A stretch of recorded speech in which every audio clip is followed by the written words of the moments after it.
All right, we're on. We'll wait a minute for things to connect, for people to connect. Sugar Frosted is waiting for something good to happen in the background. Mm-hmm. And threatens to fire you if you do not deliver it. Oh no. And also Steam is all like, hey, stuff. No one cares, Steam. Go home, Steam. Drunk. Drunk with water vapor. Not sure how that happens. No, I guess all the hydrogen. that's not the right game. So There we go.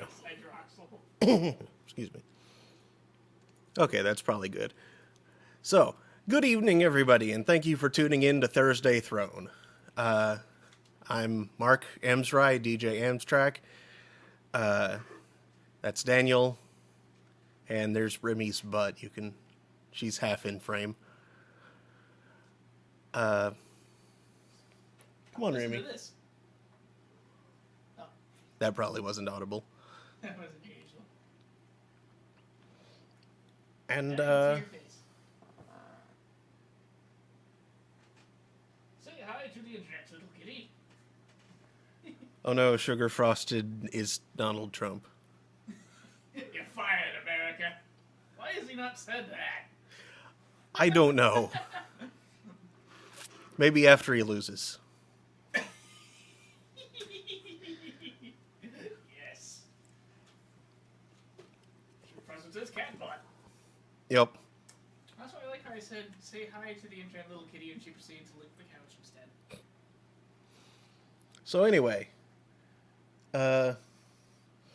we are going to be continuing the Banner Saga tonight, so let's get on with that.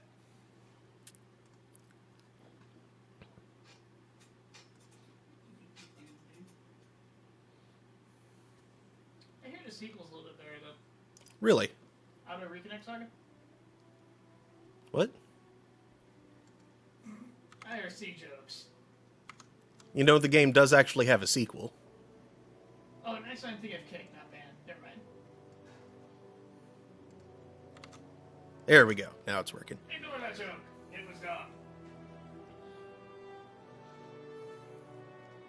Pushing forward is good so I can use it. Yes.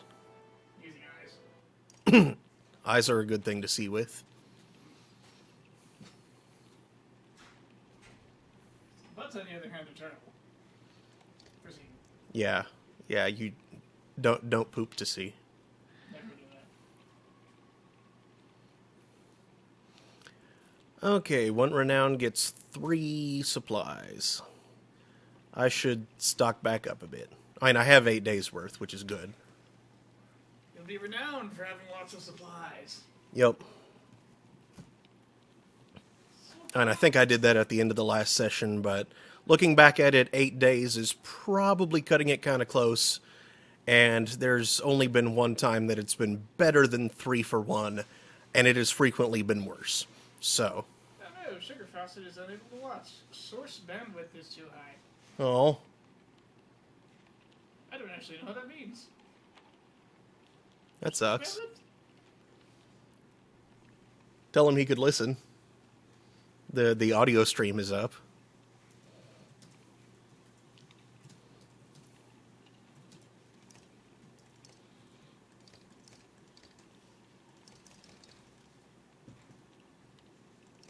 Oh, I can't spend my last renown on supplies.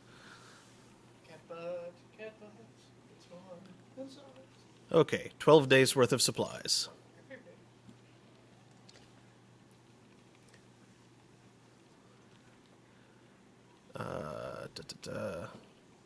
Let's take a look at heroes real quick.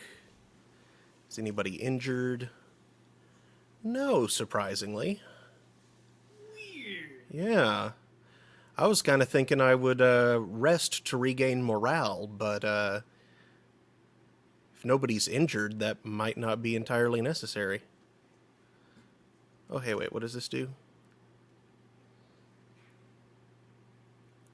Strength resist. Where the actual heck are you? I am in...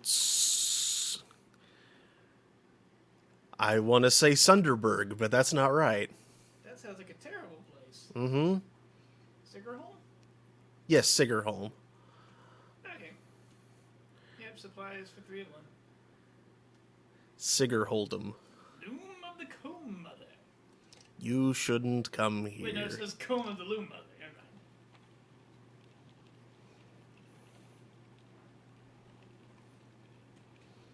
mind. Okay. I guess we shall depart.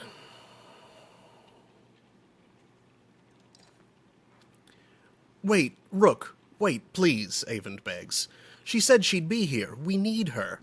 You can tell he's terrified of leaving, as though he'd be giving up on Juno. Ah, yes. That's where it is.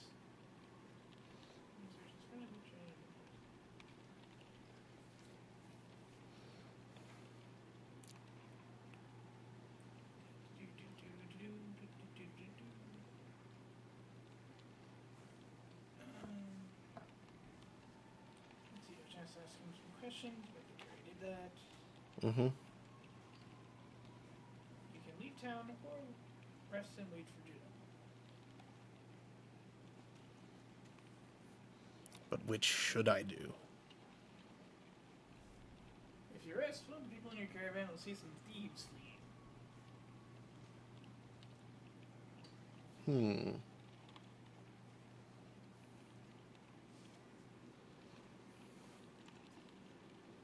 You tell Avon you'll stick it out a little longer, but you're not certain how long you're willing to wait yourself. Every day lost becomes more precarious. Okay, I guess I will rest today. Maybe morale will improve. A scuffle is broken out in front of the houses. "Thief!" shouts one of your people as a group of strangers flee from your camp. Oddlife is already running in their direction. "They took our supplies," you hear from nearby. Chase the thieves. Curses, we should have bought those later. Yeah. "Come on," you shout, and several join you in the chase. You wander onto a beach where some men have been waiting for you. Some terse words are exchanged about whether anything had been stolen or not. You don't see who draws the first weapon, but it ends the conversation dead. And I lost the supplies anyway. Ugh.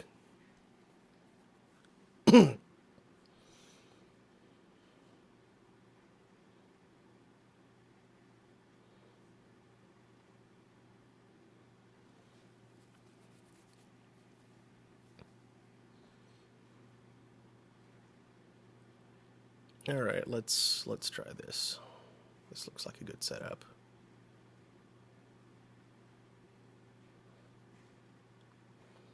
But maybe I should have my rangers go later in the...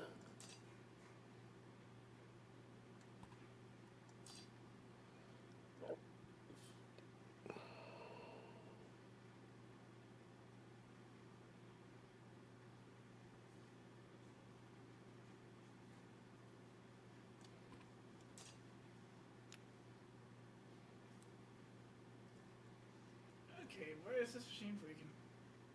Let's try this. I'm guessing Windows updates baby bugs. Yep.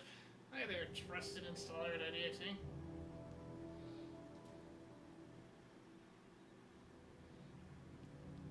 This thing was giving me such crap, wasn't it?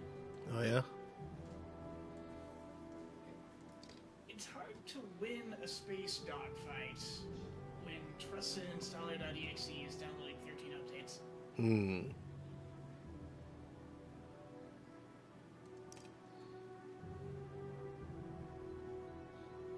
I still did it. Man, did that suck. Also, the police helped a lot.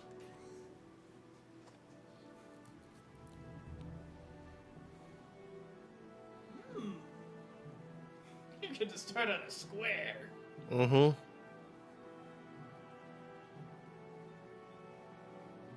Let's try this.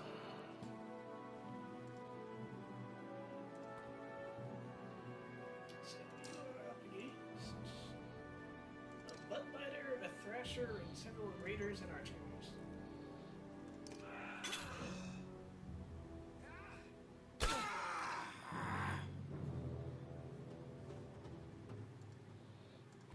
The guide appears to assume that you can take them without a problem.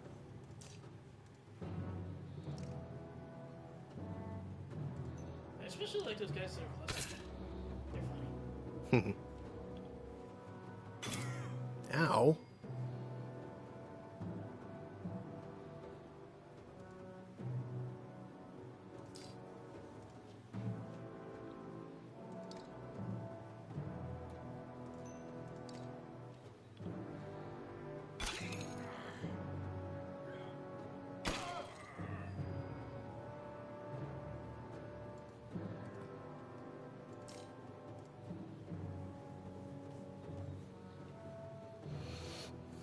Can't lay your guard down around these little bandit fights. I think I've been catching on to this game's jive gradually, Oh. and it seems like humans have interesting abilities and can pull some tricks in a fight, whereas Varl are mostly just strong and tough.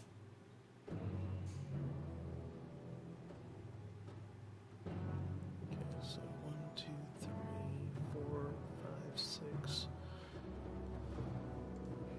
What's the range of his abilities? 1, 2, 3, 4, 5, 6. Okay, good. So, move up here. And So arc Varl lightning. Dredge can hit like a truck.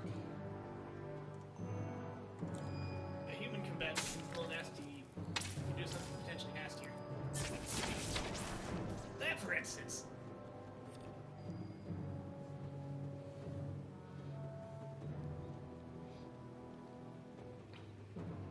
And I think you may have accidentally hit one of your own. I did. I didn't expect arc lightning to go that far. I sense it goes in the four diagonals as far as there are characters standing in adjacent diagonals. Apparently.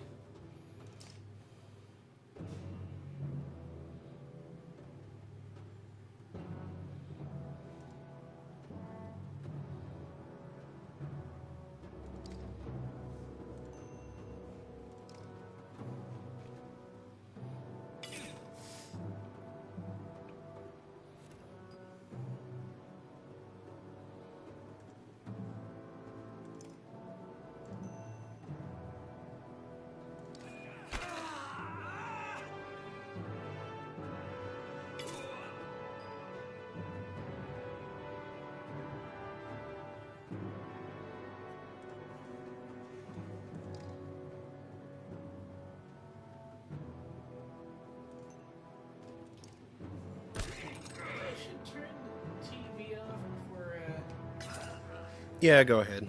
Garnet and a penguin get severely burned in.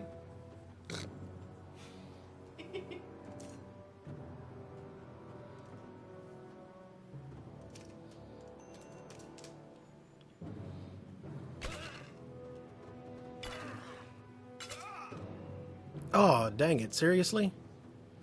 Half of Garnet's strangely smirking face.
Ow. Jeez. I was not expecting an attack that strong. I was going to recommend having Mender Man mend his armor, like so, to protect him from taking much more excess damage, but too late for that. Late. He fell on his face. His bleeding face.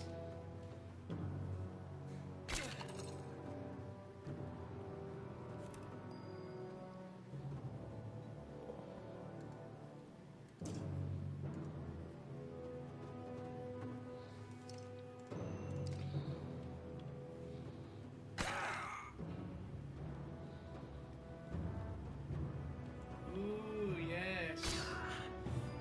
You can Mender's at 3. Mm-hmm. I can do it from here. I don't even need to move.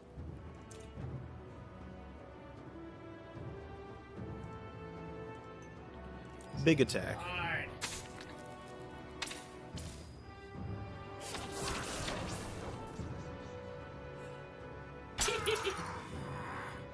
Oh, that was solid.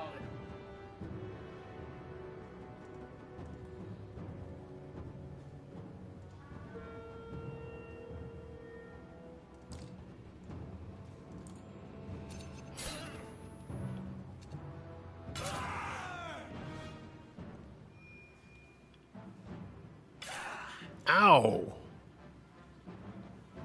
Yes, he should probably get away.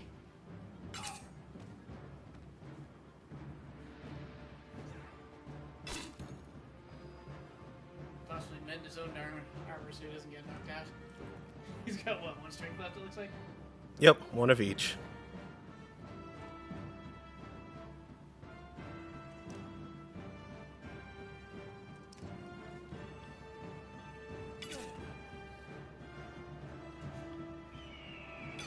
Nope. And there he goes. What the?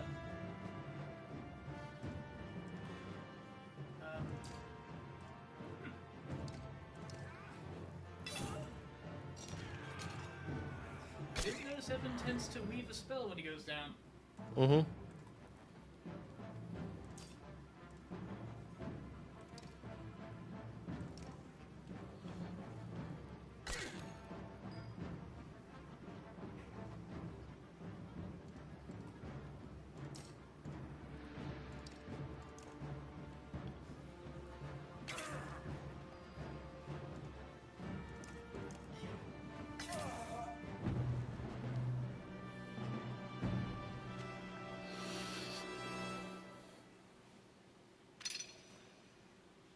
Yay, and it is ready for promotion. 10 renown. Yeah. Yay. I think you get more renown when less people go down. The thieves scatter pretty quickly when you start laying into them, but when you return to the caravan, you discover why. Even more supplies have gone missing since you rushed out to fight. Oh. Well, crap.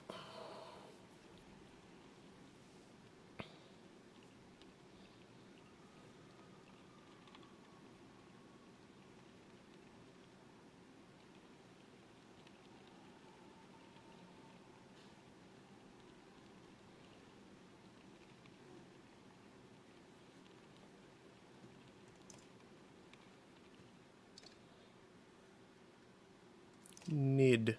On the plus side, you got 30 supplies worth of renown from that fight. Yeah, but I'm going to use some of it to promote Nid. And she's yet a different class of bow user. A bowmaster. As opposed to a sky striker or eagle nose. Eagle nose. Alien? That sounds insulting. Eagle butt. No. Eagle claw? Eagle feather.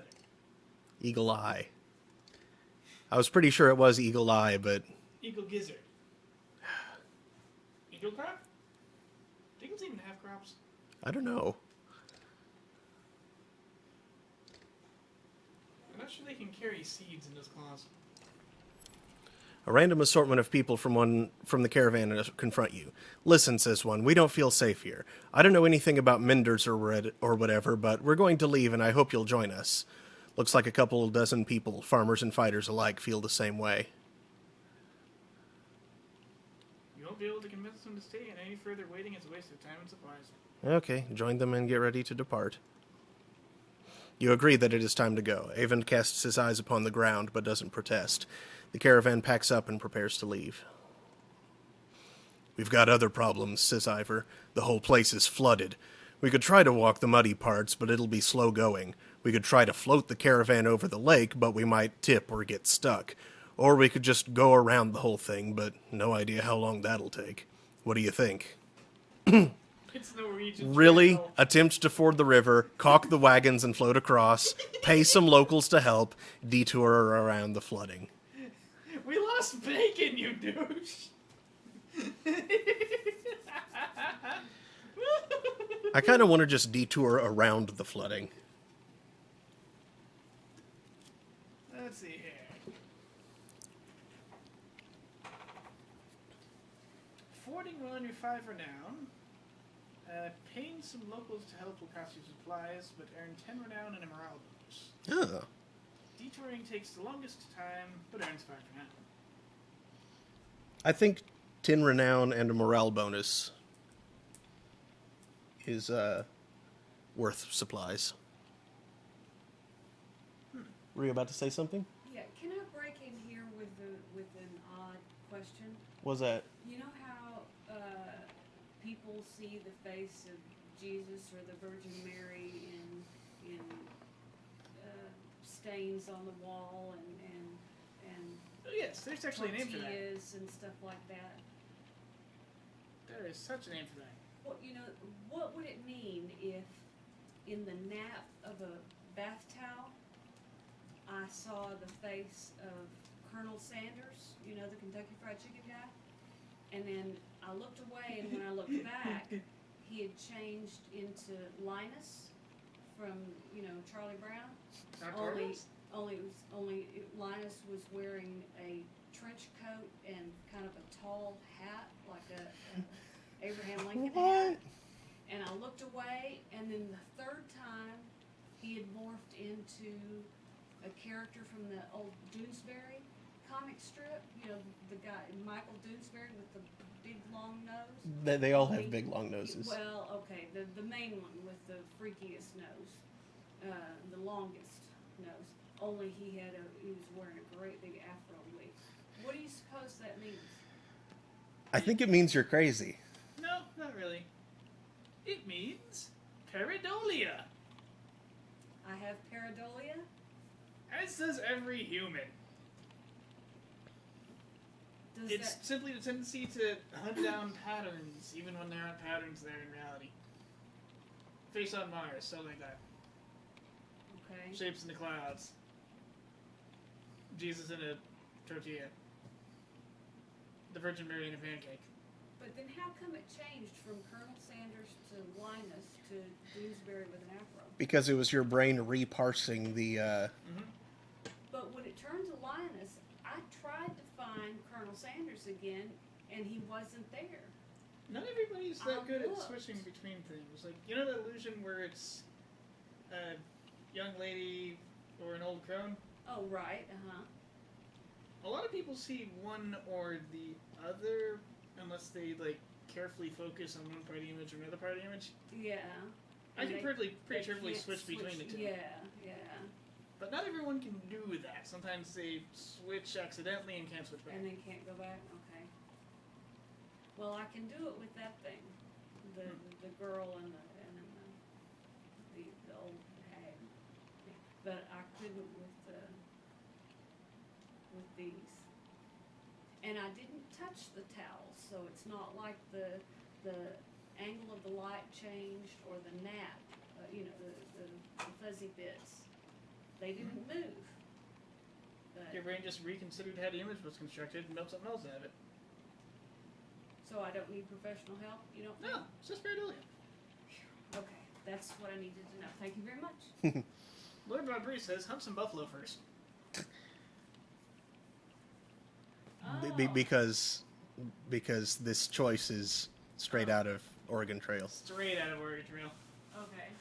So speaking of mental problems that everyone has, though, go read that thing that I linked. Boy, I wonder what that is. I thought you said you didn't have to link me something Because I posted it to Facebook. I linked it on Facebook. So go click that link. Oh, I see. Okay. I was saying that I didn't have to send it directly to you because you could easily access the link. Gotcha. You'd come to town. Okay, so pay some locals to help. The locals become a lot more helpful when you swallow your pride and start offering food for help crossing the river. They give you small fishing boats to borrow and show you the area with the best chance of making it across. You hope your luck holds out as you launch from the shore. Despite, or you suspect because of your vigilance, the locals from Sigerholm don't try anything underhanded as they take you in their small boats to the other side of the lake over several trips. You leave them with a generous amount of food and they row back to their town. You hope it's worth it to buy some space from Bellower, who will have to drag his armies through the mud on foot.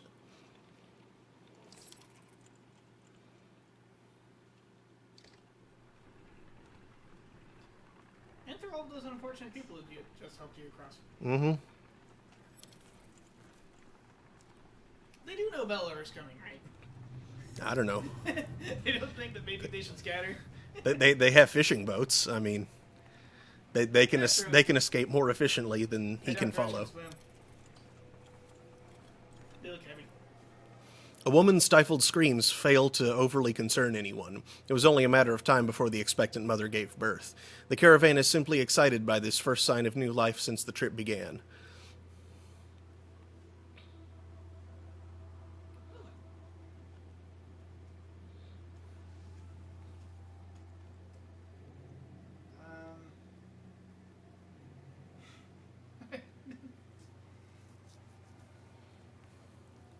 This is one that hasn't come up yet.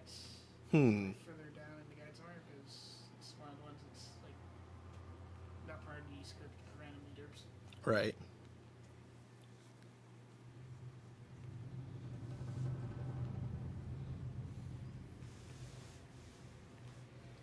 So take a pick. I have to go get rid of the thing. Okay, given the time constraints, I'm going to congratulate the new parents privately. You discreetly make your way to the family's tent amidst cheerful clansmen. You give your most heartfelt congratulations to the parents, telling them how strong the young boy looks. The mother cries, and the father thanks you repeatedly. +5 renown.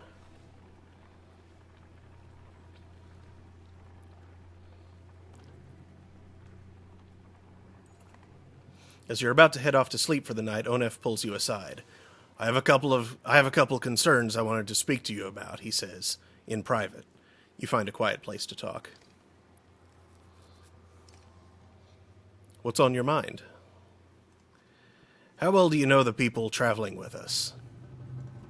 How many strangers are in the caravan now?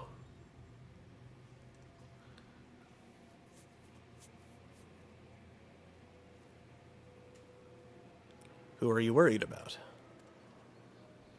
I've been watching folks since I joined you. Your companions from Skogar, they're loyal. I mean, it seems pretty clear they'd die to protect you. I suppose I'd do the same. What about the Varl? You don't even know half those warriors. You're telling me they have no problem following a man's orders now? After everything that happened at Einartoft? I trust Ivor to handle it.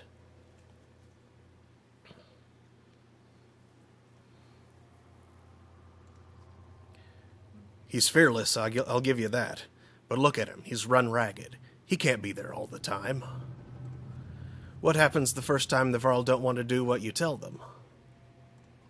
If Krumer gave the word, I guarantee at least half would follow.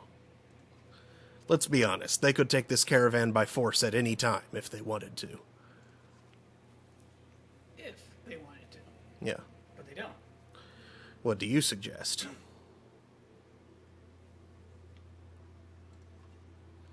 I suggest growing some balls instead of hoping it all works out, Rook. They're not the biggest problem, though. There's a mender with us, a mender who pulls lightning out of the sky and tells us what to do and where to go. Myself, I think we lucked out when his mentor didn't show up in Sigerholm. Avon's just the apprentice? What in the depths is his master capable of? An impenetrable defensive shield, apparently? Think about it, Rook. What do you really know about Avon? I heard they were found practically dead in the middle of nowhere when the dredge started showing up. Then an enormous serpent shows up at Einertoft after tearing the world in half, takes one look at Avon and bolts. Suddenly they need our help instead of the Mender Council? How does that make any damn sense?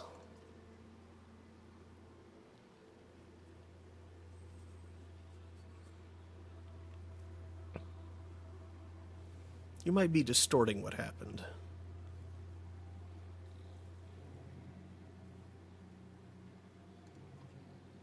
Or Avon might be. I'm grateful for what you've done to get us this far, Rook. But it's always been about trust. I think it's time to part ways, so to speak. Nothing personal. Suddenly you gasp for air. When you look down, Onuf is holding a knife buried deep in your ribs. Oh, he's got a shield and a sword standing right there. Your vision blurs and blood fills your sight. You gasp again. There's a bird whistle and the camp becomes a blur of motion. Onuf's fighters from Frostfettler leap into action, cutting people down. As Oddleif turns to fire on the men, Onuf runs her through and pulls the blade from her back without even breaking his stride. She drops like a sack of flour. Onuf heads straight for Olette, who freezes in unbridled terror. You rise to your feet through the pain. Oddleif is dead. Somehow you find the strength to cleave the nearest traitor in two, but you can't find the breath to shout. You think your lung might be punctured. Onuf clutches Olette's wrist amidst the commotion, tosses her bow aside, and pulls her into the deep woods. Her eyes meet yours across the campsite.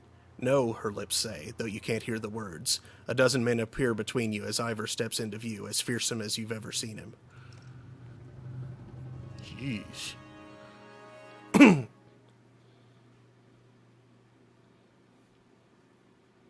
You know what? I'm bringing Eckel into this fight. 'Cause damn it.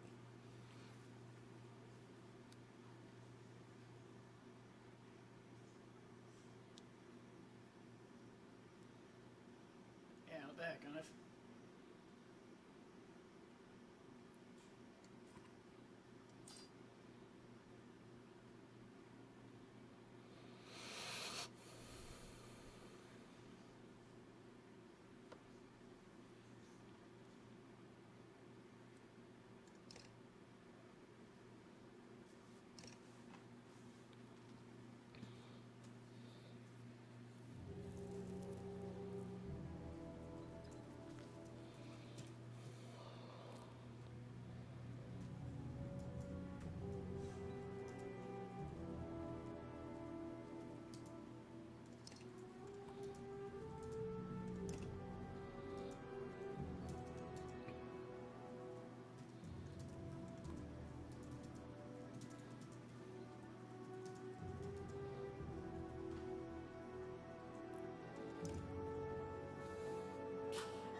Ooh, diagonal.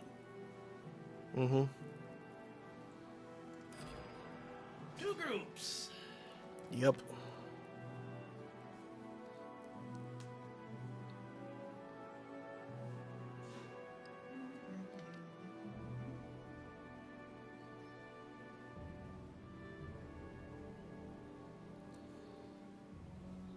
They're starting to battle with enemies on three sides.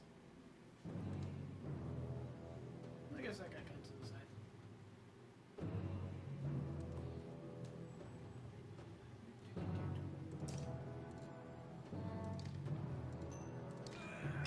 When moving towards the side, they're most concentrated and letting the rest advance on you. You're far on the front lines as quickly as possible. Use their rock organization with work smart, operating enemies arc lightning to make quick work of the enemies.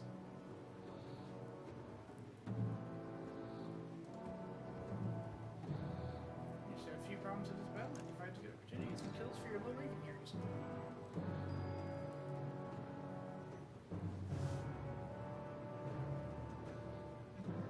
silly guide.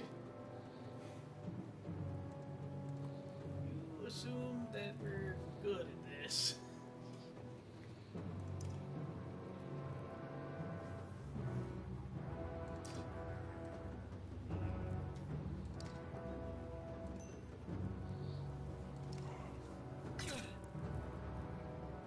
Now the cat is asleep.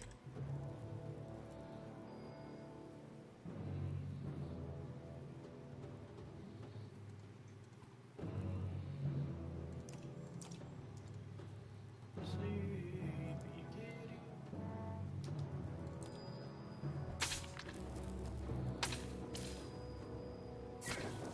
Resist. Aw. Guess you can't always rely on magic. Guess not. Oh yeah, those are sword guys. They don't have a rangy duber. Mm-hmm. Kiting them's great. That was a waste turn to getting up.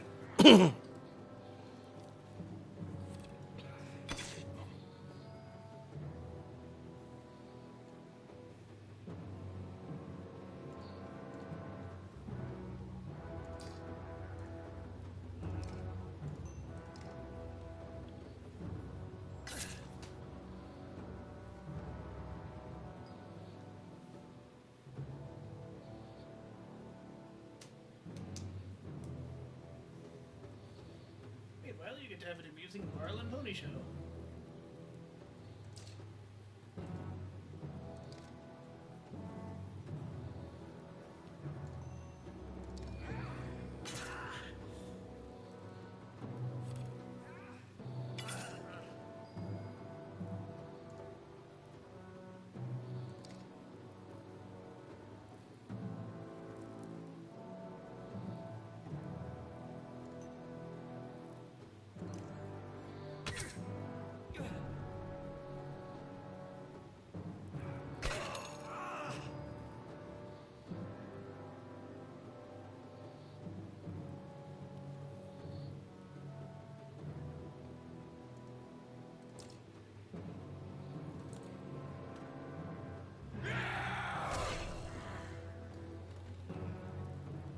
Double kill. Nice. Now you arc lightning right there. And charge it. Making sure not to hit friends this time. Yep. Crank that.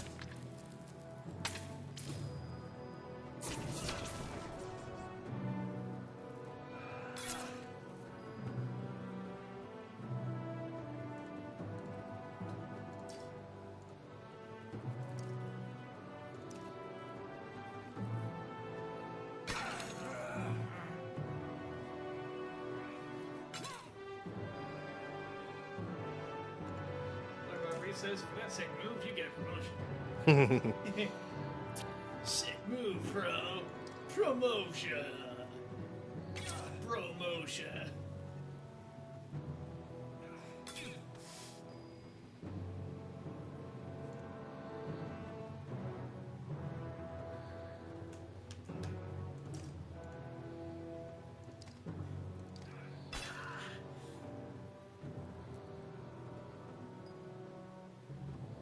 Okay, prepared for magic. Was there another resist? Hmm? Was there another resist? No? Okay.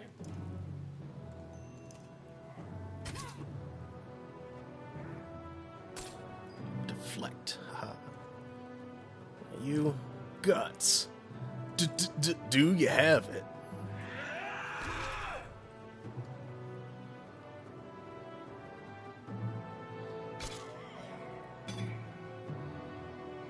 Look who finally got in range. Jerk face. Mm-hmm. Oof. Well, this is going to wind up hitting, actually it might not, based on the way I've seen it work before. Let's try it. It's worth it for how many it'll hit.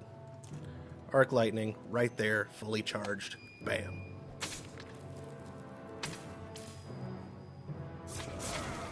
Oh, good.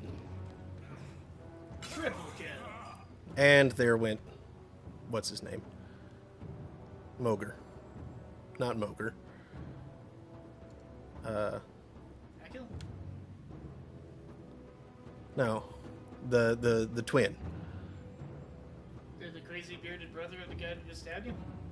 No, the twin. Oh. Olaf? No.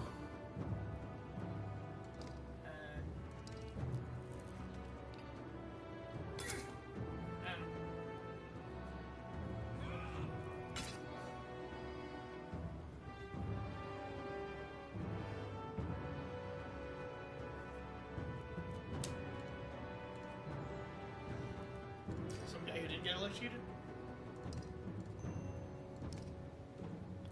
Yeah. Oof. Yeah, you come over there. Yeah, careful around those two guys that were in the fight earlier. They're fresh. Mm-hmm. Seriously? Oh, come on. I thought I'd moved out of range. Well, at least I'm still up.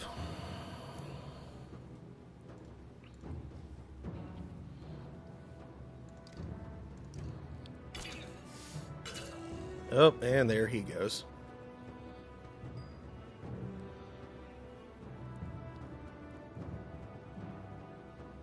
You have a full horn? Yeah. But I couldn't move into range anyway.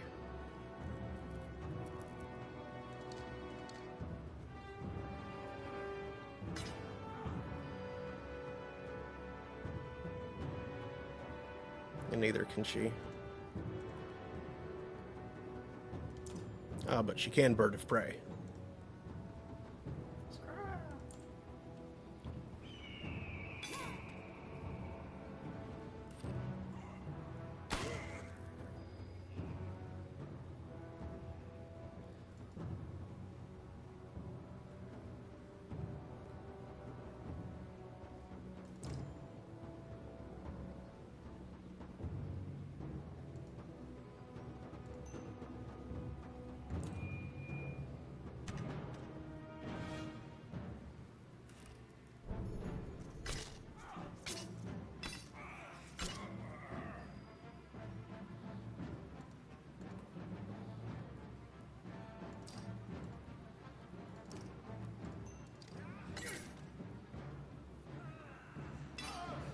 Ow.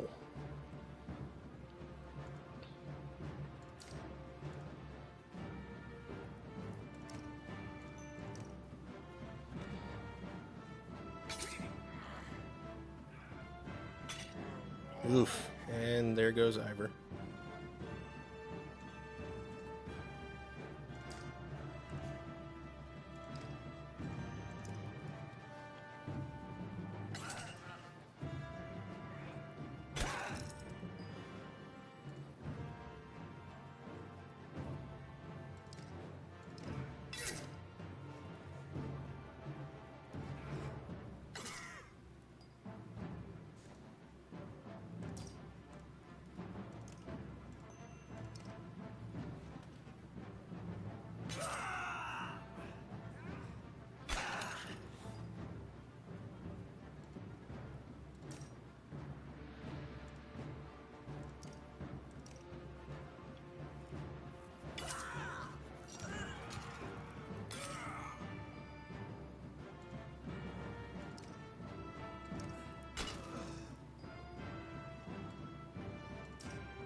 Is that a crit?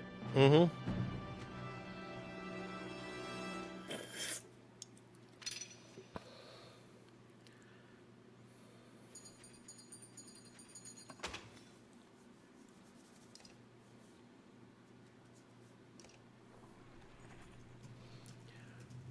Where is Aled? Shouts Ivor, tearing through the nearest bandit.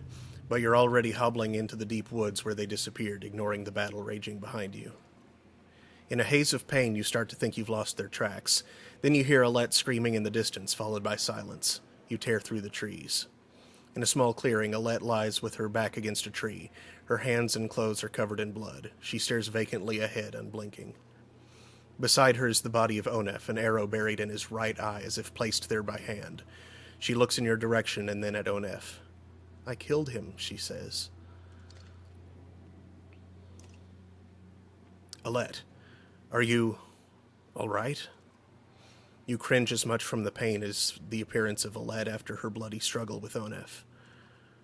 "No, I'm not hurt. I had no choice." "Dad, your chest! You're bleeding!"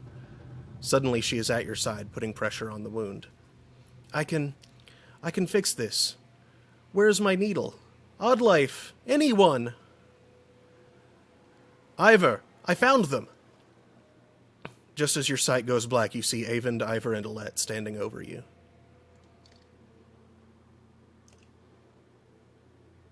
"He's going to make it?"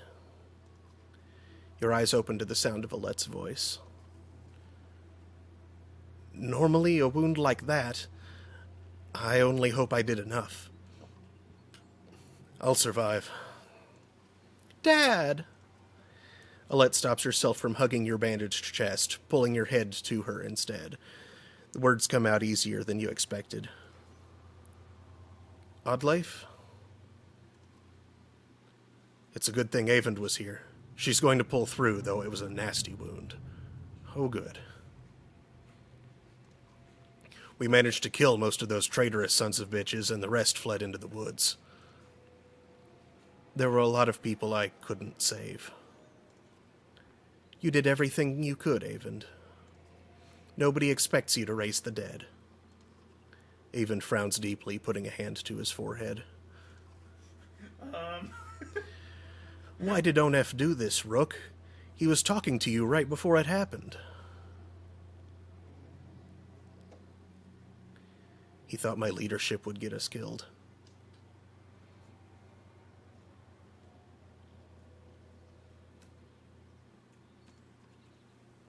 "Utter bastard. All this time we had no idea.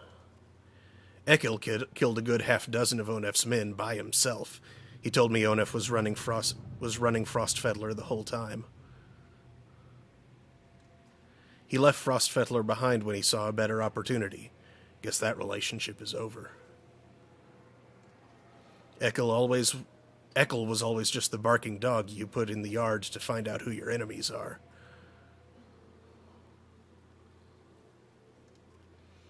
It was no accident Onef went after those of us from Skoger. He must have thought with us gone he'd take the banner and the rest would fall in line. Or at worst they'd take all the supplies for themselves and leave the rest as dredge bait. We have to be more careful. We can't just let anyone join the caravan anymore."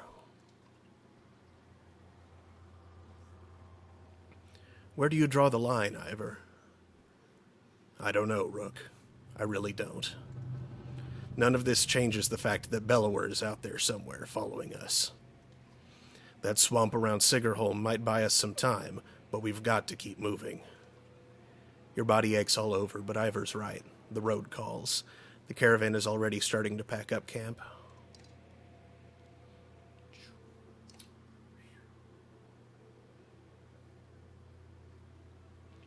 "I'm going to talk to Ekil."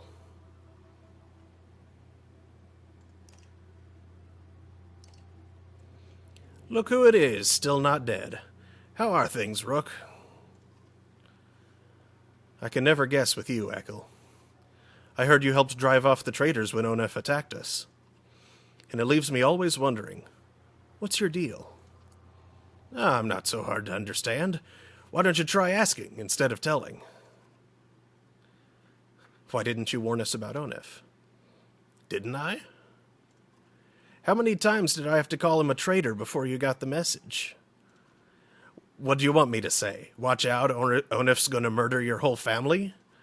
He didn't fill me in on the details. He's like Joe Cat. He was always like that. In fact, I wouldn't be surprised if he tried to convince you to off me. But listen, I don't need to know, so keep it to yourself. Why did you stick with him? I don't know, Rook. Family makes you do weird things. You know what the worst part is? We became kin when he married my sister. She died of a fever one night. But she didn't. She wasn't sick. He killed her. I don't know why he did it. Maybe he just felt like it. I was so furious. I got so angry that I wanted him to beg. I could kill him without a second thought, but that wasn't enough. I wanted him to feel sick about it, puke his guts out. And somehow that turned into... Over time, he never cared. And I gave up and did what he wanted. Don't know how it happened. But when I attacked you in Frostfedler, guess I'll just say it wasn't my idea. You're welcome to stay with us. Had no plans to go anywhere. So you're going to let me walk around with my own axe and everything? That doesn't mean I'm not watching you. I can accept that. You're a good man. Eckler has such a twitchy eye. He does.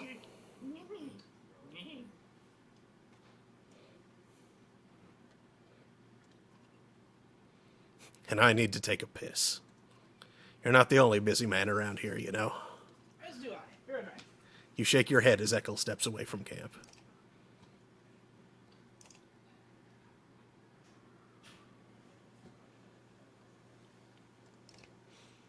Oddleif. How's the wound? You notice Oddleif wince as she rises to greet you. It's doing a lot better.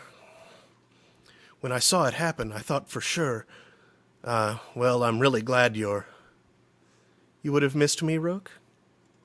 She smiles. Without Avond, that's all you could have done. Instead, you'll have to put up with my crap a little longer. It still aches like you wouldn't believe, though. Oh, maybe you would. Heard you took a stabbing yourself. I guess things could have gone worse. How are you doing? I'm doing all right.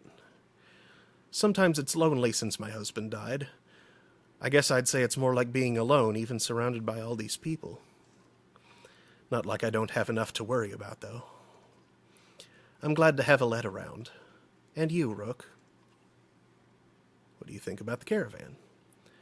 You mean, should we start kicking people out? That's a tough one. Usually I'd be the first to give you a dirty look and look for suggesting it.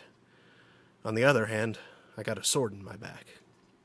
Oddleif thinks for a long moment before sighing. Don't send anyone away. Just make sure nothing happens to Alette. I'll let you get some rest. Okay, thanks. I'll take you up on that. You know, you're welcome to keep me company. When I'm a little more awake. I mean, I'll talk to you later.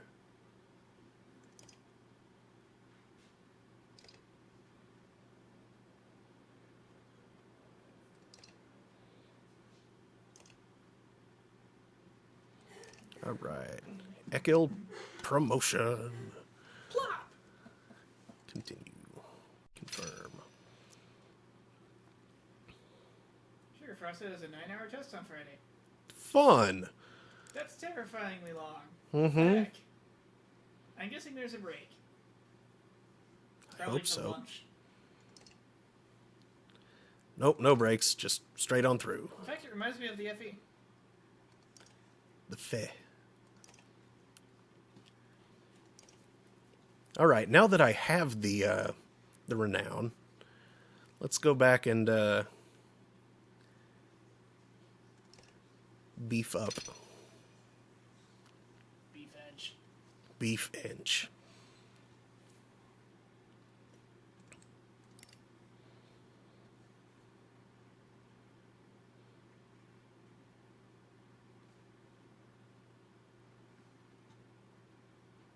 You seem to have 4 more points available. Oh, wow. Did I not... How did that happen? I think 5 is the last rank and has capstone type benefits. Ah. That's why it got so much. Well, he's rank 4, though. Oh, never mind. Okay, Ivor, you get your special item. The Farthing Yord. Plus 3 armor break. Yeah, buddy. Which is nice, because you haven't leveled his armor break at all. Mm-hmm. Making that belt sweet.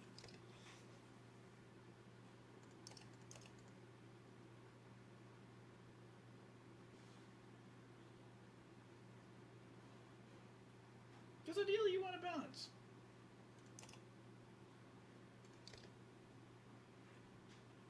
You want to reduce an opponent's strength before they can hit you, and before you reduce their strength, you want to reduce their armor.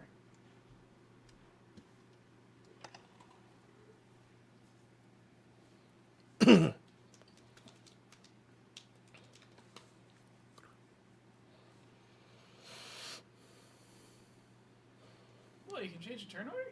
Mm-hmm. Neat.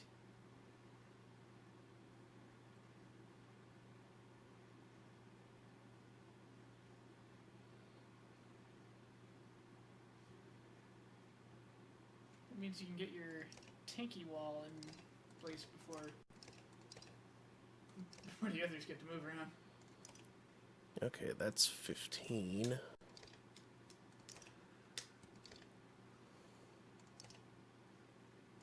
Hogan doesn't have a rank up. Gunnulf doesn't have a rank up. Krumer? No. You barely use Grimmer. Alette? No. Okay, well, I guess I'll save those 11 for, Wow, Oatliff is only injured for 1 day. yeah. Evan's better at healing than he thinks he is.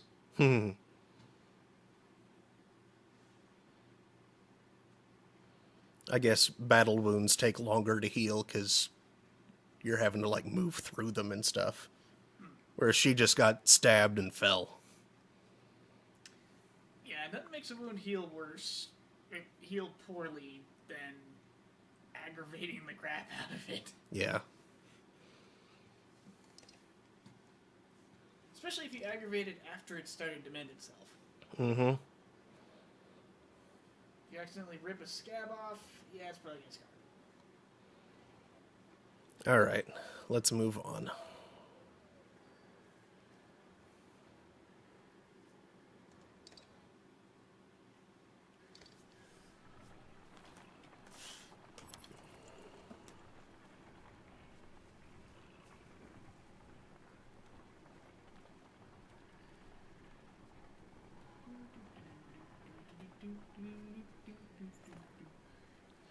As you're nodding off to sleep, shouts of "Fire!" pull you back to attention. Flames quickly consume a supply wagon and a few tents. A woman cries out, "My boy!" and points to a burning tent closest to the outlying Varl.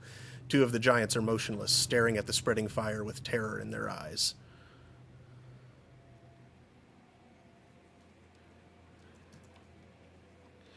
Organize the peasants to put out the fires.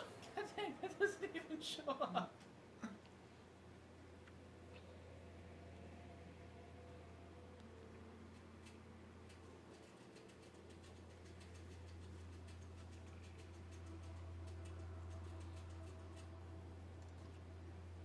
You look away from the petrified Varl and rush to help others dip blankets into water barrels to combat the fire. When the flames seem under control, you're able to retrieve the coughing boy. The ashamed Varl retreat further from camp while peasants count the lost supplies. I should be What ashamed. Their hair's really flammable. Yeah. What in the depths was that about, you mutter to yourself. Something about the fire, Oddleif tells you. I've heard of this before. They don't like it. Doesn't change what happened, you think to yourself.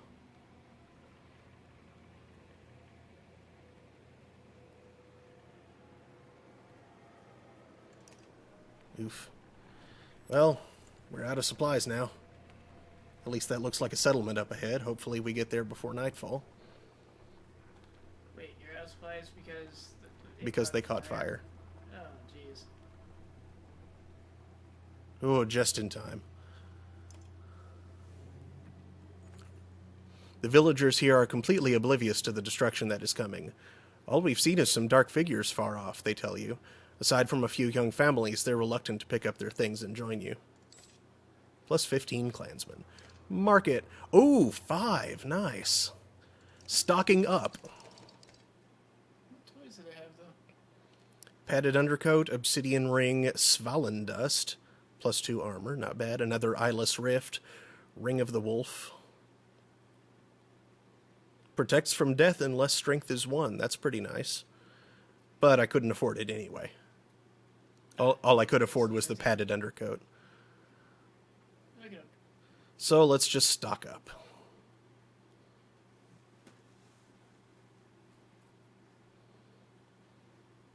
That's all we can really do here. Take a look at the heroes. How are we doing? Okay. We're almost all recovered. I should not have searched. Let's check where it was.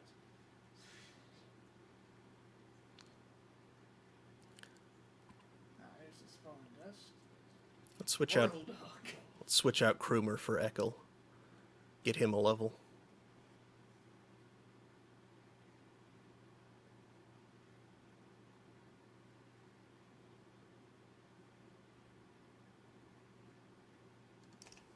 Didn't see a world hook. Nope. Me Unless, neither. was there like a scrolly arrow? You could scroll it? Nope. Nope. No world hook. Darn. Sounds weird. Yeah. Alright, let us proceed.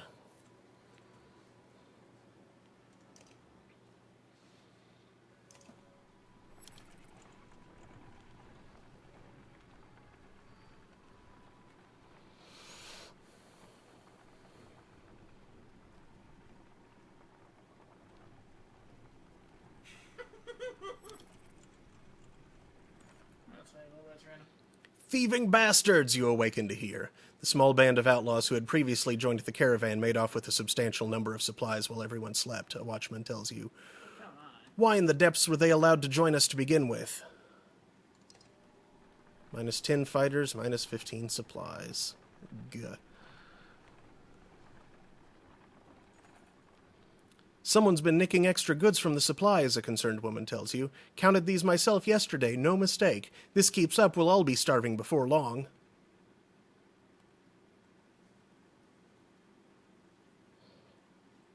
Post a few extra guards to watch the supplies.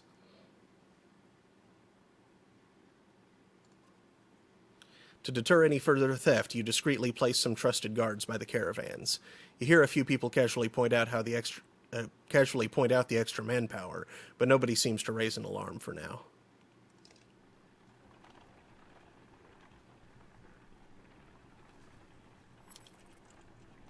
Here comes Godstone.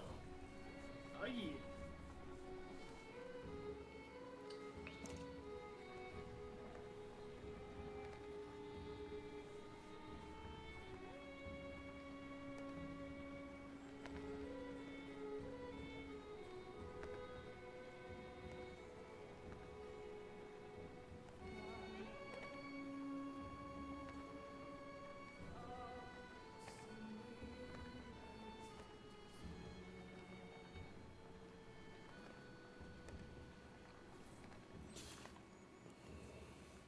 The imposing godstone of Bjorulf approaches. His severe visage makes it feel like he's watching you even now. The caravan spreads out, happy to be free of the confining forest and in open fields. Hogan pulls you aside to show you some red berries growing on an ash tree that looks like it was chopped down long ago. These shouldn't be growing here, he says excitedly. I haven't seen these in a long time. He and Mogan busily go about collecting the berries. In fact, in honor of Bjorulf, some of the caravan crack kegs of mead and wine before anyone can stop them. To the only god that matters, they shout. Everyone drinks, and you're glad for the merriment that has swept over the caravan. Inspect the godstone.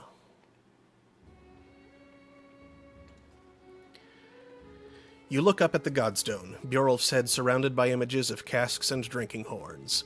Though he was always depicted as being stern, Bjorulf was one of the most popular gods of Min and Varl, the one who taught them how to brew.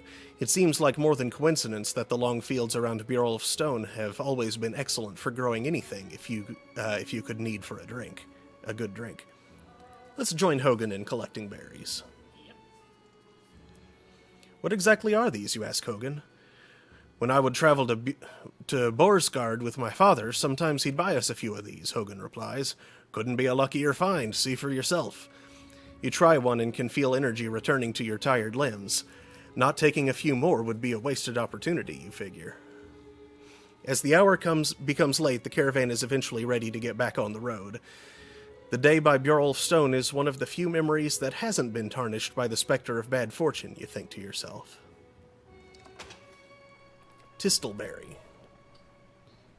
Considering the gods are ostensibly dead, it's curious how there's always a boon at every godstone. Mm-hmm.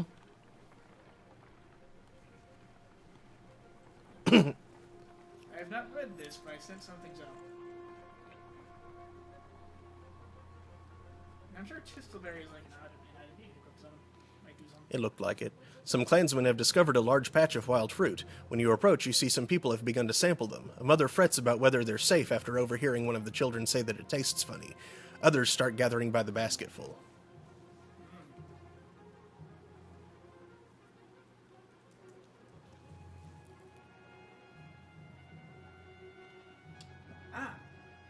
Taking it by yourself or in your 12 supplies. Okay.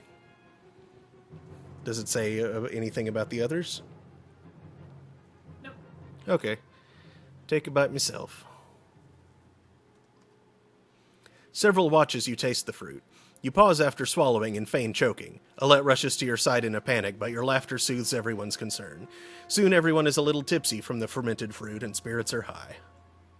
That's why Plus it tastes 12 funny. supplies. Makes sense considering you're by the booze Oop. gods. Smattering of farmhouses than a proper town. Though judging by stray drench stockings with empty fields, it is barely even that anymore.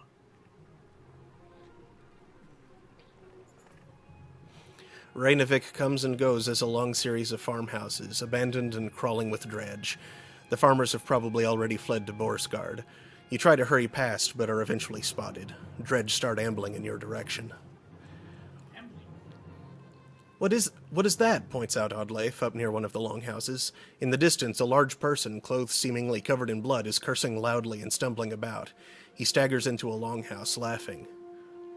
I wonder if that's the injured Varl we encountered earlier. You saved the frozen girl earlier? We never encountered the frozen girl. Mm-mm. The dredge heading your direction turn back, roaring, and begin to pound on the longhouse door. They seem to be holding a grudge against this particular person. You doubt the door will hold long. Well, rushing to help starts a fight. Yeah.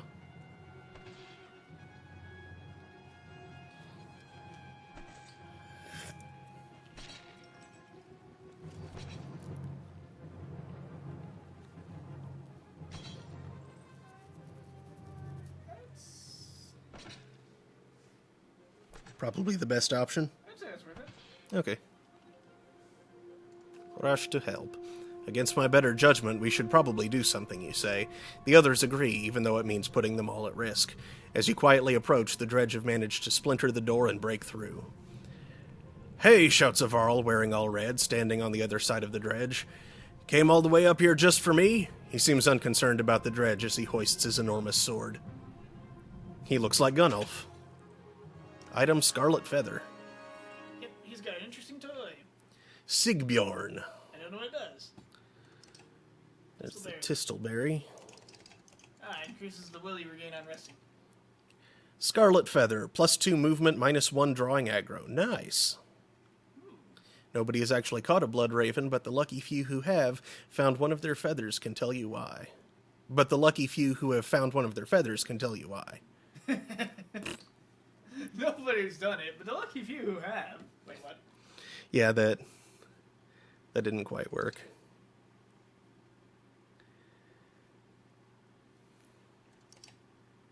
Yeah, Dunder's hand is a sweet one, too. Yeah, you know what? I'm going to give that to Sigbjorn. Give that one to Avend. No, that one makes more sense for Avend. Give this Give one... that to a ranger doer. Yeah, give this one to Alette. Someone who needs to move around and not draw aggro. Mm-hmm. I believe there are items that give a bonus to taking aggro Yeah. as well. I guess tanks. You got the tanks. Mogan, Rook. How the heck are you still rank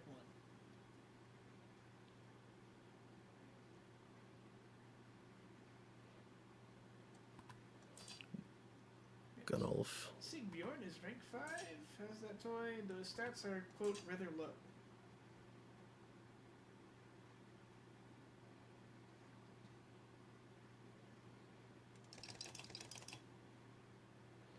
Tick, tick, tick, tick, tick, tick.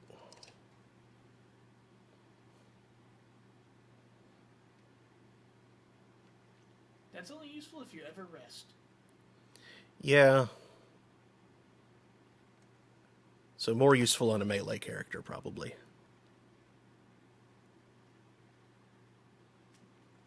I guess. Because archers are pretty much always going to be in range. Yeah, I guess if a melee is playing the wait for him to come thing. Mm-hmm. That's what I was thinking.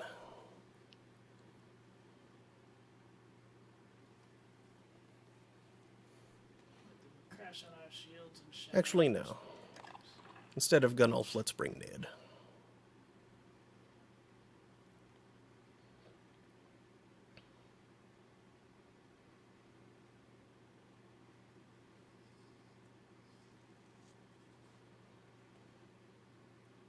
Stretchy kitten.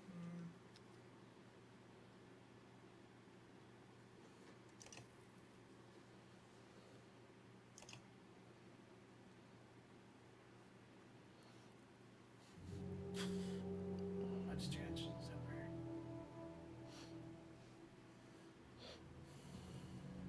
Oof. This is not a happy arrangement. That's quite a few dredge. Mm-hmm.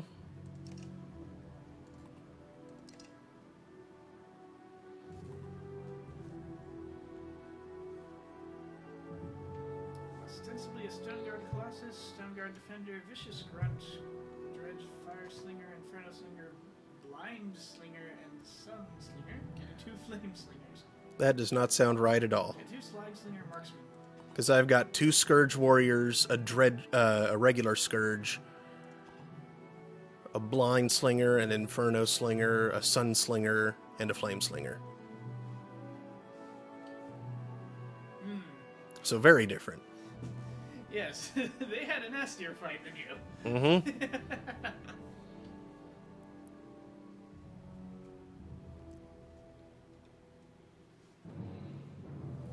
Strategy, keep your allies close together and let the enemies advance on you.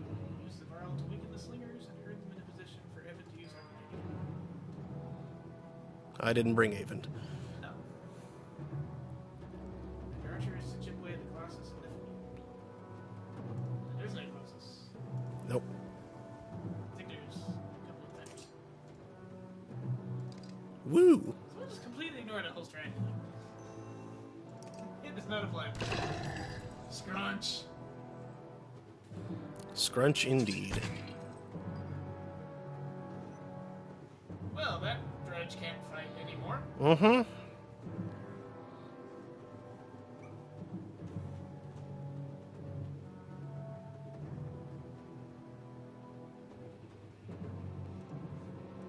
I'm going to hope the Sun Slinger doesn't actually live up to his name.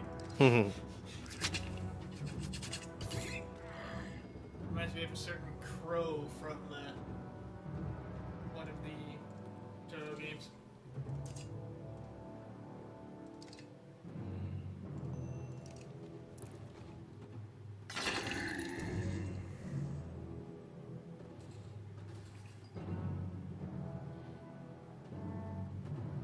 Yes. Move up, Ned.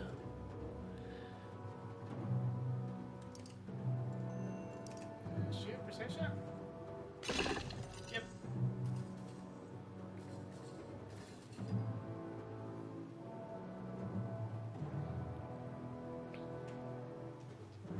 Ah, it looks like I was right. There actually is a star under the button. It's empty right now. Ah, you're right. So, 2, 3,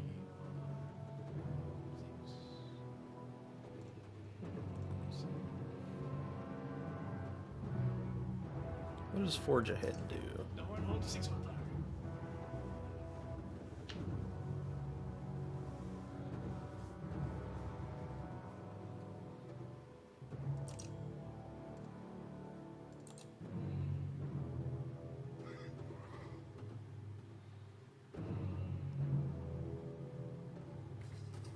What'd that do? Ow. It made him next. So I can do that.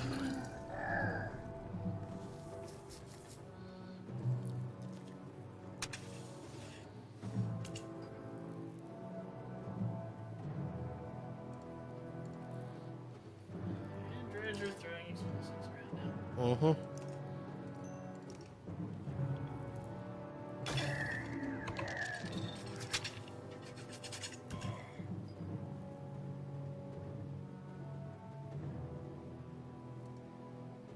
Remy, what are you doing?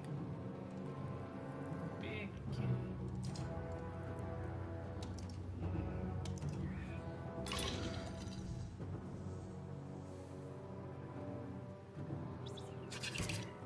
And that Dredge walks into the explosion range. He's smart.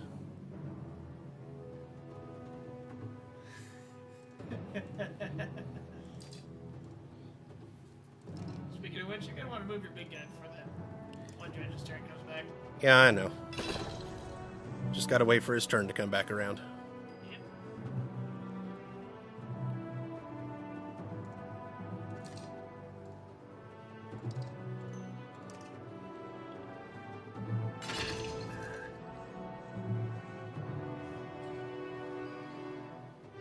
Shot in the face. Ooh, he's not doing too good.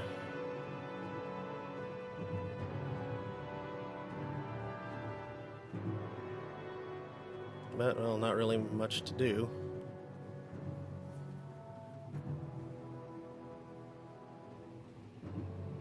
Actually, wait. Move. I can move this way. And do that.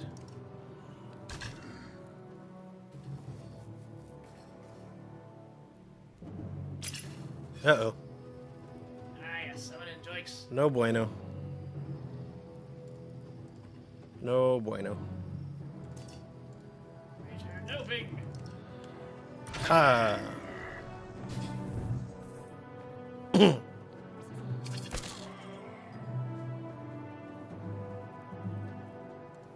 Unfortunately, that's placed him right in the midst of things.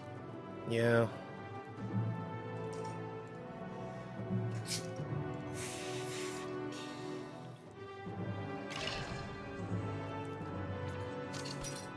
Deflect.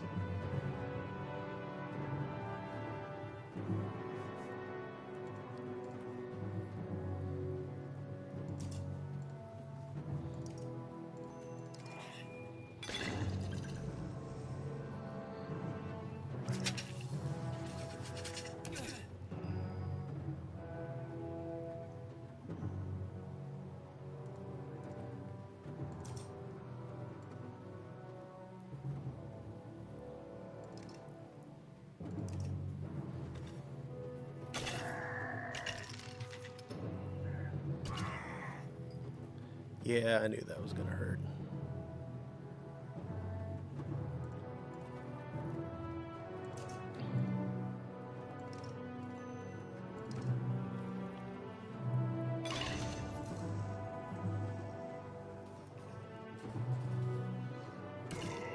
And down he goes.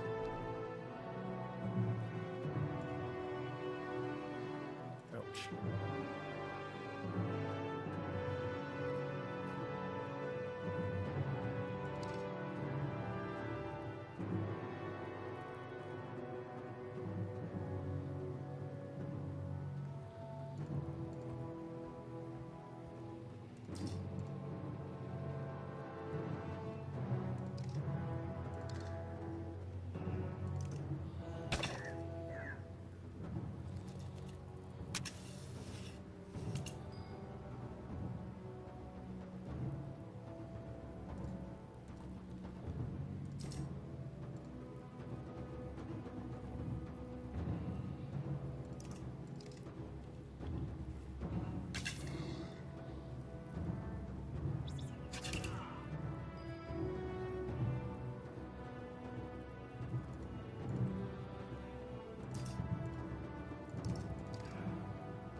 Primordial. Ow! Yeah, kind of expected that too. I'd hoped he wouldn't be able to move quite that far, but...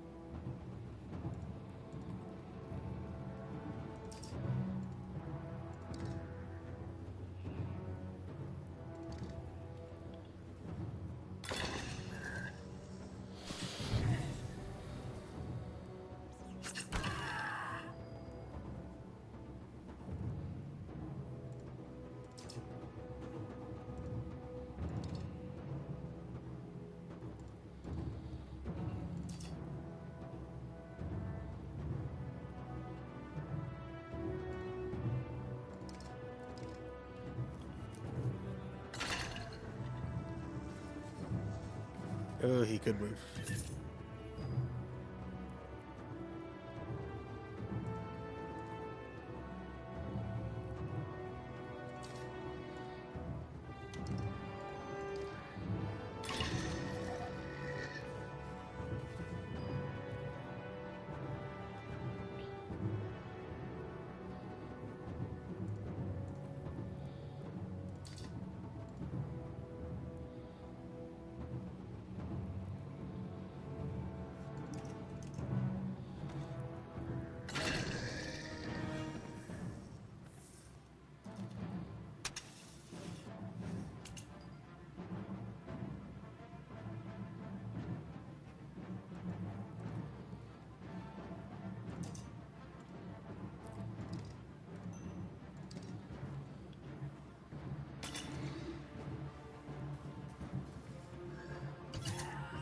Oof.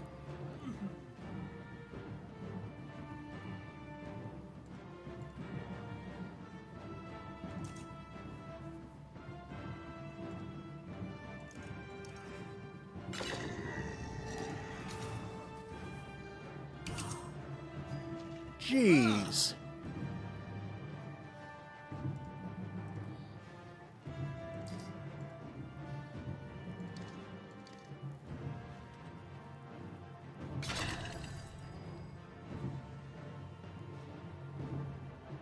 And don't forget the horns full of stars. I know.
9 renown.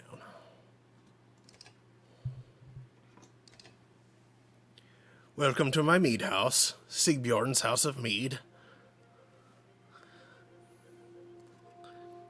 Wasn't expecting a Varl this far south, or this drunk. I can see that. There are people huddled in the corners of the mead hall, looking on with uneasiness. Who are you people? No, they're friends. They made this place. It's not really mine. You lured Dredge back to her room full of unarmed people? What is wrong with you? Come on, I saved everyone in here. They shared some fine drink. The best drink. Wait, I was saving your ass, remember that part? If you knew you'd come up here, you could have... If you knew you'd come up here, you could have told me. What do we do with this guy? Is he drunk?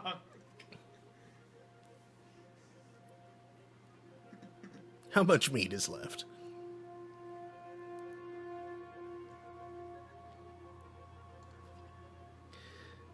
The townspeople show you a huge stack of barrels filled with quality meat and help you haul them back to the caravan. Yeah, if you welcome them, 20 supplies and 10 renown. Nice. I'll miss this place. Good memories. And that drunk dude. With some help, you gather up the casks of mead and head back to the caravan, Sigbjorn and the other survivors in tow. The caravan gives the boisterous Varl a large berth as you set out for Borsgard.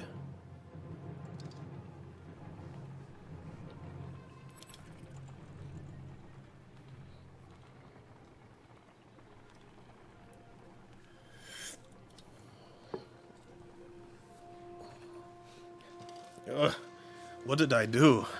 Sigbjorn wakes in a pool of his own sick. Why am I surrounded by small people? The other clansmen let him sleep off his drunken stupor on the ground, and this morning he's paying the price. Help him recover.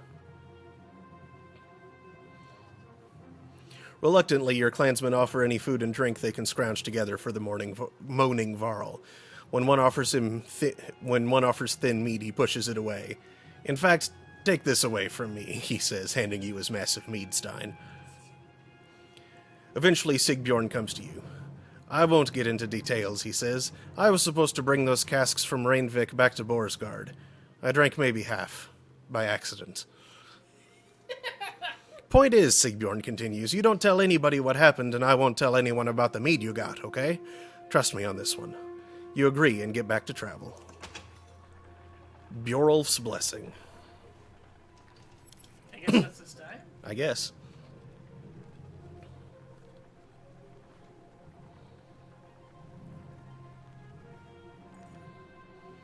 More supplies missing, the woman by a wagon says to you. And look, tracks! Right here, they look like children's footprints, but my husband and I followed them into the wilderness a ways. They meet up with some adult tracks. No telling how many.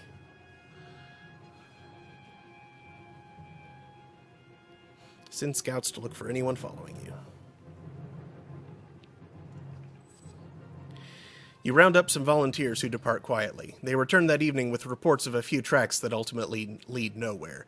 Someone may be trying to hide their tracks, but you don't have time to continue the search. Ugh. And I'm out of supplies again. What? Yep. But you just got 20. Yeah, and some got stolen.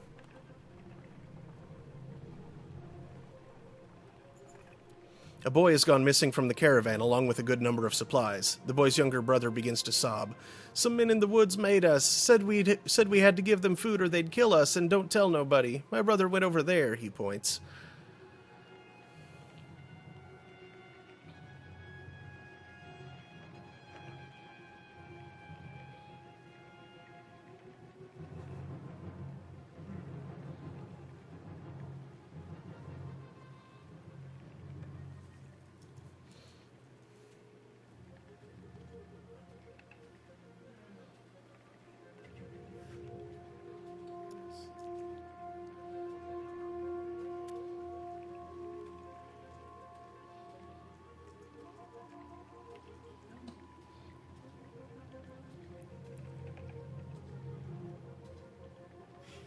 God dang it.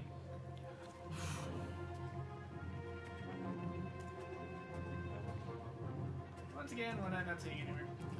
Yeah, and this is a tough decision.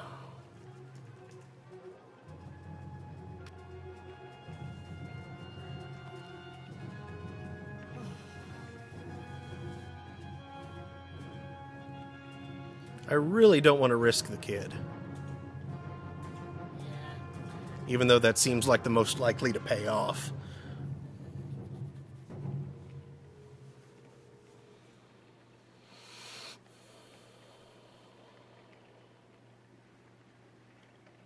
I don't have anything left to trade, so I'm going to lead a war party, I guess.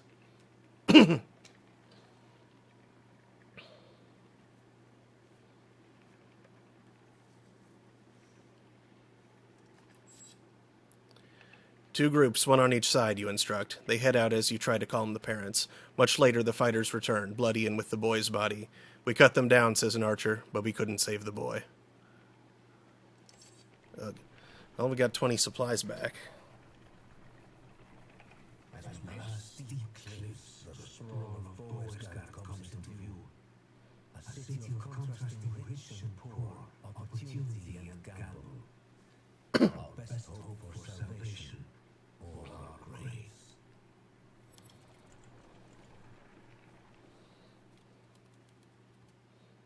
Chapter 7.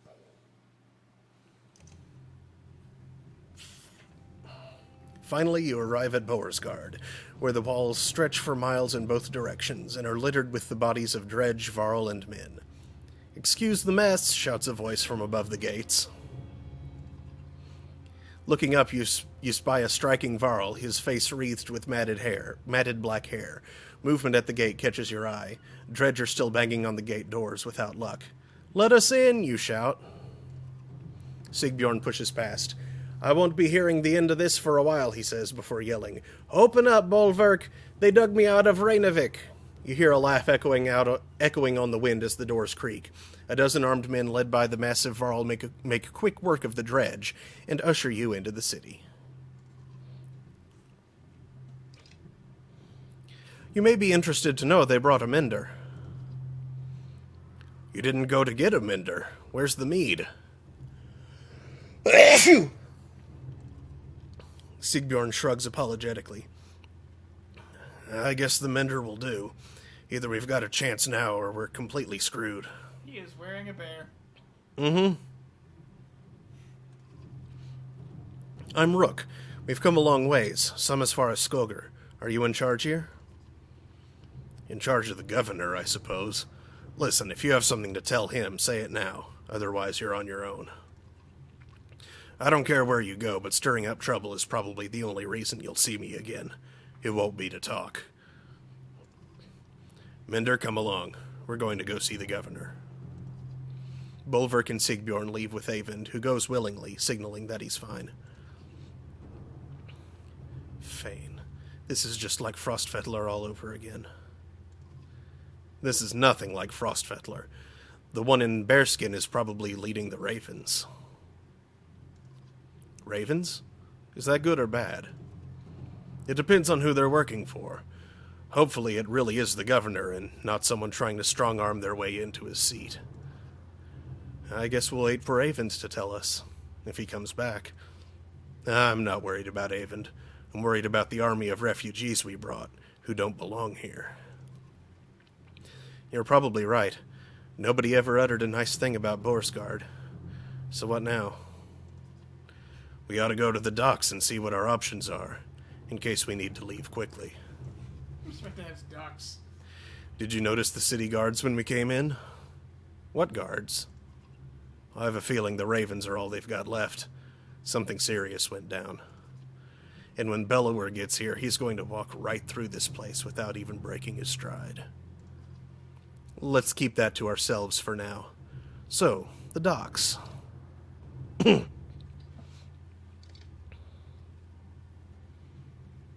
Okay, let's check on our heroes first. I remember Mogan gained a level. So let's give him a promotion.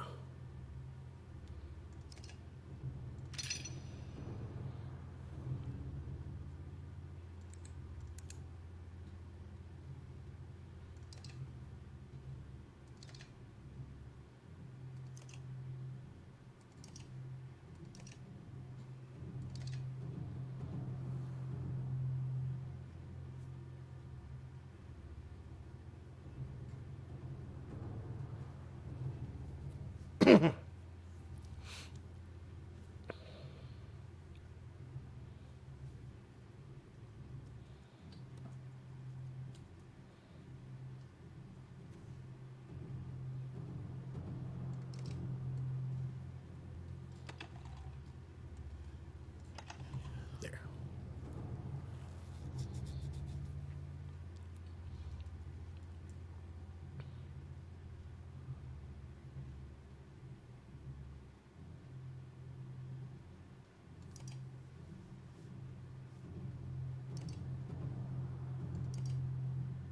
Ooh, 1 for 1. Ah, costly. Mm-hmm. What's a singing stone do? A rare crystal that, when struck, creates a pleasing sound, often strung on weapons with melodic effect. +2 will per kill. Not bad. Take care from 1 to 3 if you got Dorn. Mm-hmm. All right. To the docks. A character that had a high exertion. Hey, could you grab me a drink while you're up? Thanks. Docks. When you get to the docks, your heart sinks. Not a long ship to be seen aside from wrecks. Bodies afloat in the water. Bodies float in the water. Buildings are trashed and boarded up. What happened here? Murmurs Alette. They're all gone, says Avond, approaching alone. I see you had the same thought as me. Avond, you're okay. I'm fine. It wasn't a lie. The governor is here. He's in hiding. Why? Since the dredge started appearing, anyone with a ship and half a wit left long ago. Thank you.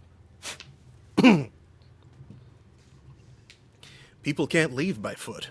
Food is scarce. The markets are bare. Borsgard is a fire keg waiting for someone to tip it over. So the governor's paying the ravens to protect him against his own people. And keep the peace, so to speak.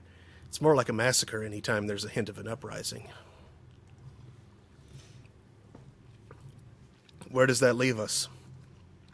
I promised him the Minder's protection in Arborong. I don't think he's very popular there. They're going to start tearing this place down to build new ships. We can ride the Orsma River all the way to the capital, leaving another perfectly good city behind. How long will it take to build new ships? Hold on, what happens to the people living in Borsgard? It's the best I could do, Alette. He thought it could take as long as a month. You don't usually make ships out of scrap lumber. As soon as people figure out what's going on, there's going to be riots in the streets. A month? Why bother? Bellower will be here within the week, if not sooner. I'm open to suggestions. Gods be damned, is there no end to this? Ivor roars in frustration, leaving you standing by the docks. Alette gives you a worried look before chasing after him. Avond, what do we do about Bellower? Avond says nothing for a moment. I don't know.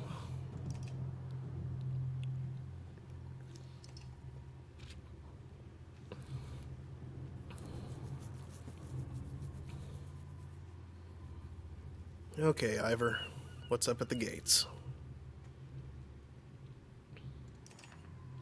You find Ivor standing on the city walls overlooking the fields outside.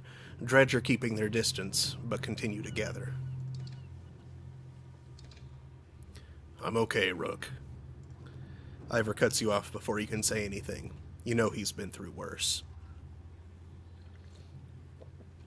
Just feels like someone should cut us a break every now and then. If we want to be standing a month from now, we're going to have to be prepared. What did you have in mind? First off, our clansmen need a place to stay. They'll get torn to pieces out in the streets. I'll keep an eye on the dredge up here. If they break through the walls, we're done for, so we'll have to keep them back. Could always use a hand with that. We need to know who's controlling what and make sure we get our cut. Food's going to become scarce.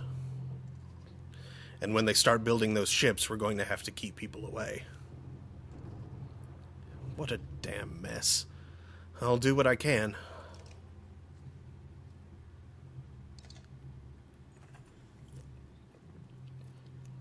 Ivor explains. I'm leading attacks with Avon every time the dredge get too close to the gates. Listen, we're going to lose fighters in Varl every day like this. I don't need to tell you what happens if nobody is manning this wall. We could always use help. You consider what you want to do now, knowing that any of these tasks will likely take a full day. Important. Your goal at this point is to keep the sea from being overrun for the next 5 days. Depending on the order in which you perform certain tasks and the number of times you defend the walls, the battles you participate in will play out differently.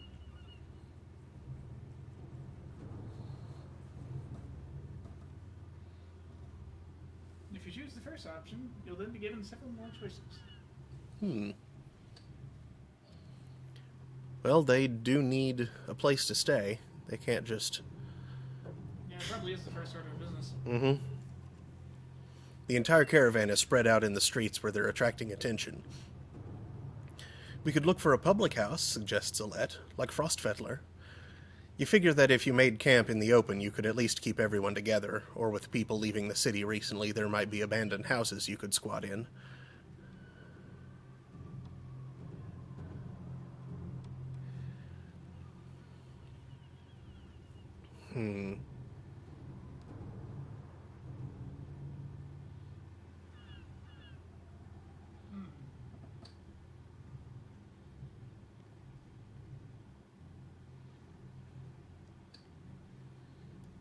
Looking for abandoned houses would probably keep us the most out of the way. It would split us up quite a bit, but I think people would be less likely to bother us. If you use the public rest house, it will weaken the defenses on the walls, but you'll learn timber now and the next day.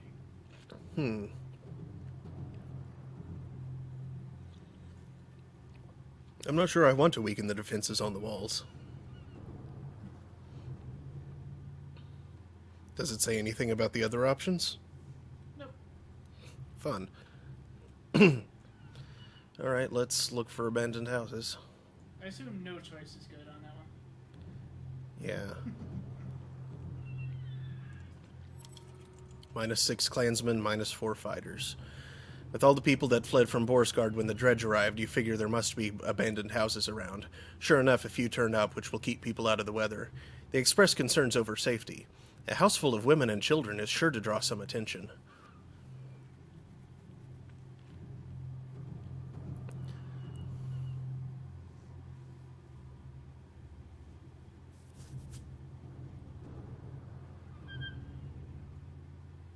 Next order of business is probably sourcing the supplies. Leave some fighters to guard the houses, assign leaders in charge of each house, help make the houses more defensible.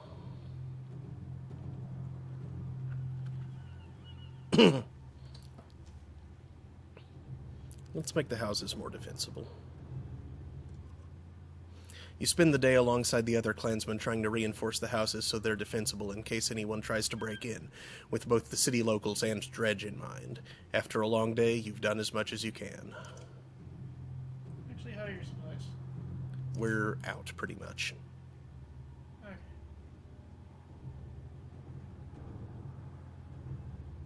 Some build up a dredge. So yeah, you will want to source supplies next, apparently. Yeah, okay. Ivor points out the dredge along the wall. There's a lot more of them, and they're getting braver, he says. We lost a fair number of fighters since yesterday. We could use your help if there's nobody left to defend the walls. Oh, well. One of your clansmen from the caravan finds you. Just wanted to tell you that we're doing well enough. Had a couple looters snooping around, stole some supplies before we could stop them, but nobody got hurt. We'll be ready for them next time. He departs, leaving you to worry about other things. Define supplies. Or define out. 0 days.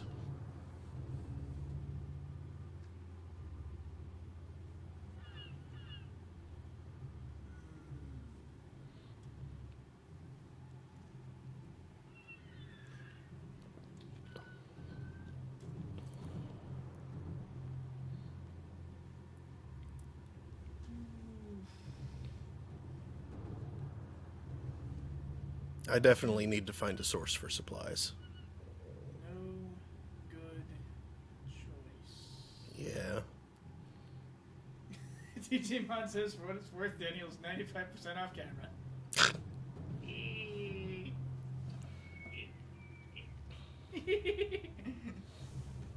Perhaps I should scoot a little more to the left That might help. so I can see Remy. Hi, Remy.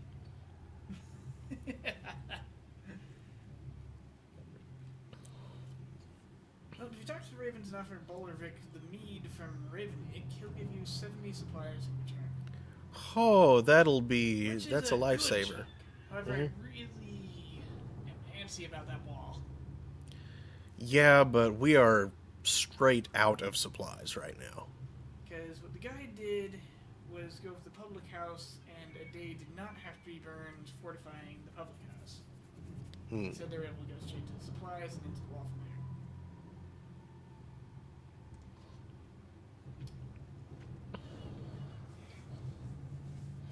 I checked around, Oddlife tells you, and nobody has food, or they won't part with it for a fair price, and our medicine has been gone for days.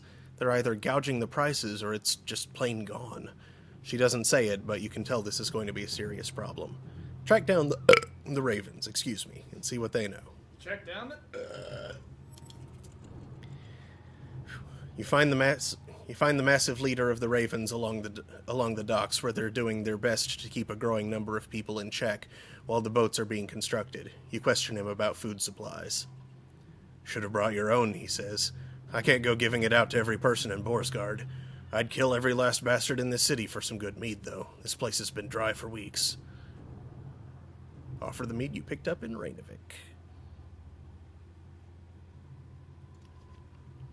Let me get this straight, says Bolverk. You happen to come through Rainovic with Sigbjorn in tow, and plenty of mead to go around. Is that right? You hesitate a little too long. I'll murder that motherless yox, growls Bolverk.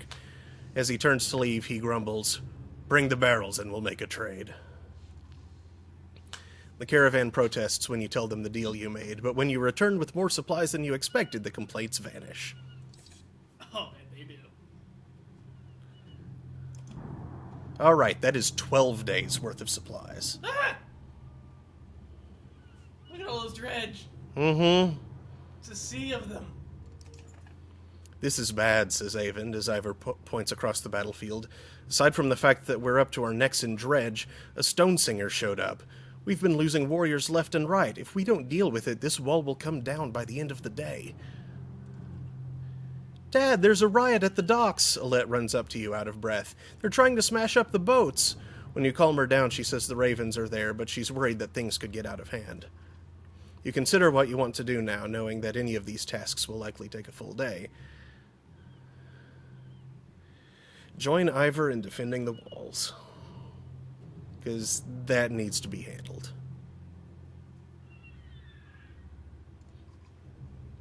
That stone singer is going to wreak havoc on us if we don't take care of it, Ivor tells you. This will be a rough fight, but we've got to take it down. You ready? You prepare yourself. The stone singer will abuse its umbrage ability. I believe it. Okay, let's get Alette in there. Let's get Avend in there. Recommends using Oldlife's rain of arrows to interrupt the movement of approaching foes. And try to finish off weakened frontline fighters before the stone singer can use something called Rupture. Or you may soon find yourself in an unwinnable situation. Fun.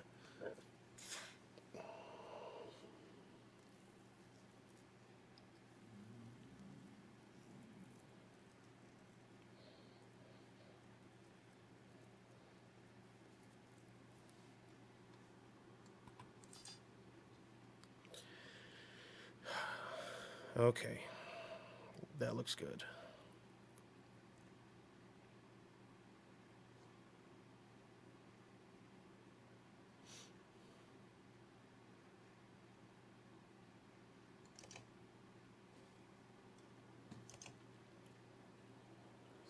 Can abuse Splinter to weaken the armor of the stronger dredge as they approach. Splinter?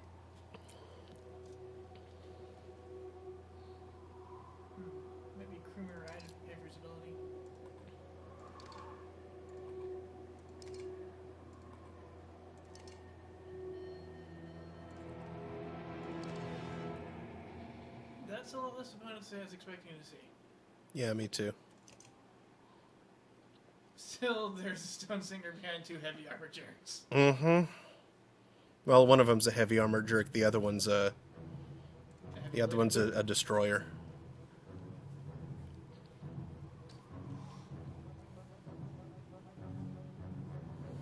Which is not going to be fun to deal with.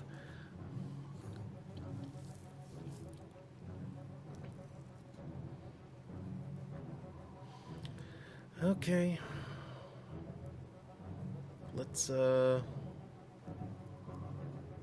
destroyer, eh? Send out a cruiser and 2 gunboats. actually, let's back everyone up.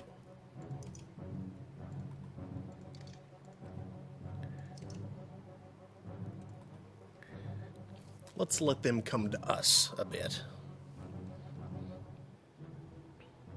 Does anyone have something called Splinter? I don't believe so.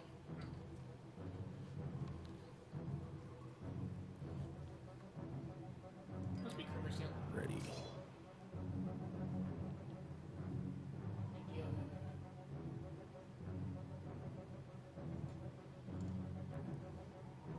You know what? You just rest. Let them come to you. And feel free to use mend.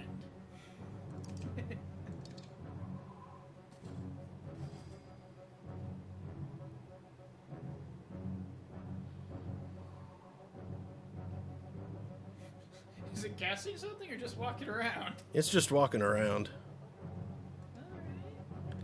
You move up 1 and end your turn.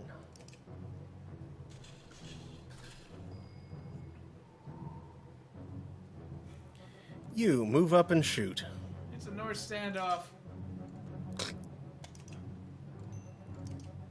Blink.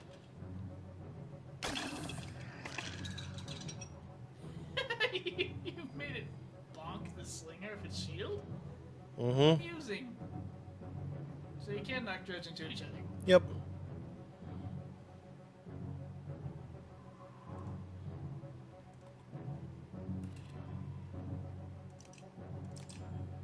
Oh, he's out of range. Okay, well, end turn.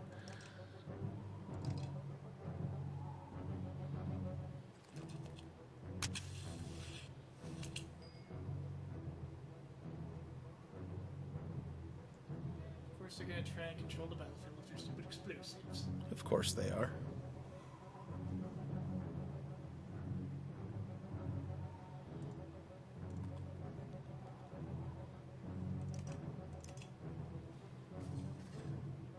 I'm guessing it's 1 tile out from each glowing rock. Yep. Attack.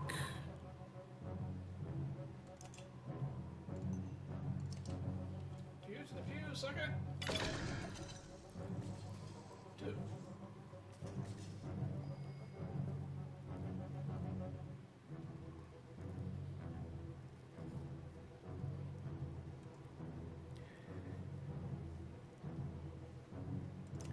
You move up 1 and stay.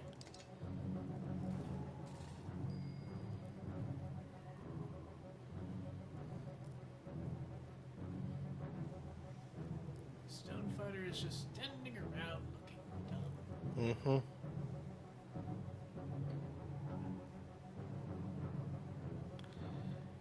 You know what?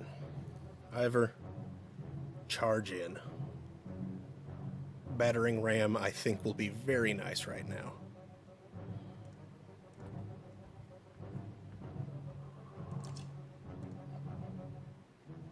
Wait, what? Why can't I battering ram him? No, fine. Oh, that's Or- inconvenient. That is inconvenient. You know what? No. Attack him. 5 armor. Yeah, chop his armor off instead. Deal with it.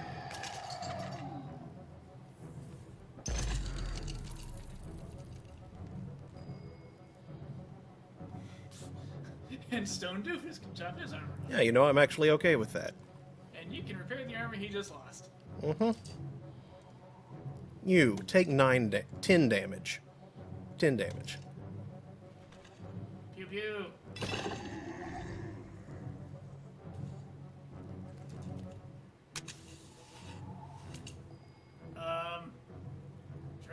that smart? I don't think that was smart. 2, 3, 4, 5, 6, 7, 8. Okay, so he needs to move up 2. Well, if you don't attack the stupid slinger right there, it'll get hit by its explosive next turn. Yep. Well, actually, what I was going to do was arc lightning, Ah. which will hit the slinger.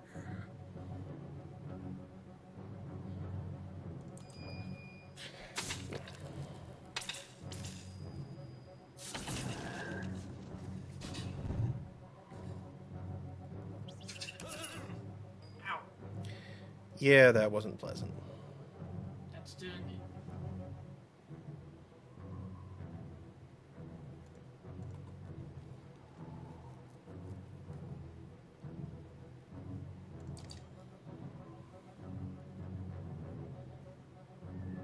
Let's drop a rain of arrows right there.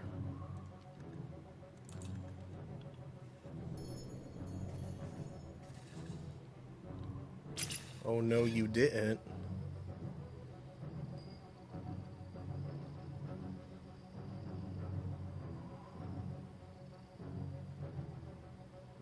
Okay, that tile is safe. So, move up, attack you. 3 armor.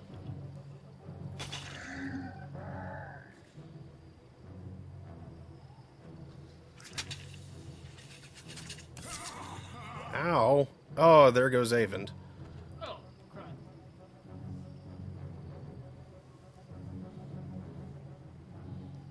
Okay, move on up, Hogan. I didn't Or think did Mogan. that dredge seriously say ow? I thought I heard him say ow. Sounded kind of like it. Oh!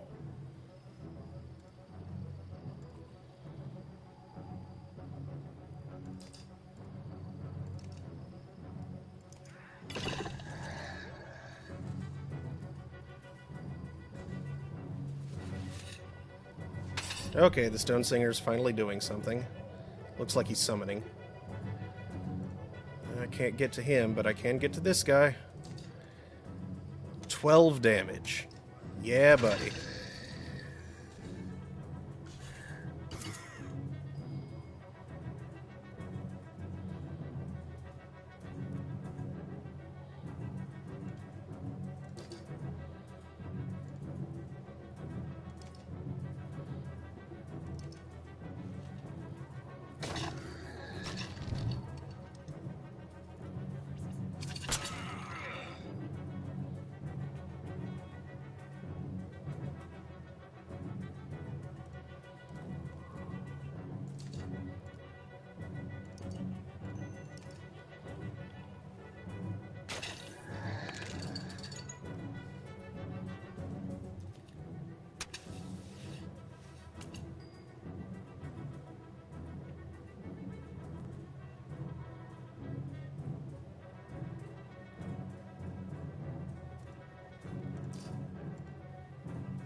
Actually, no, wait. Yeah, can he get a shot in and maybe summon Stone Singer? No, unfortunately. But... Oh, what? Oh, fine.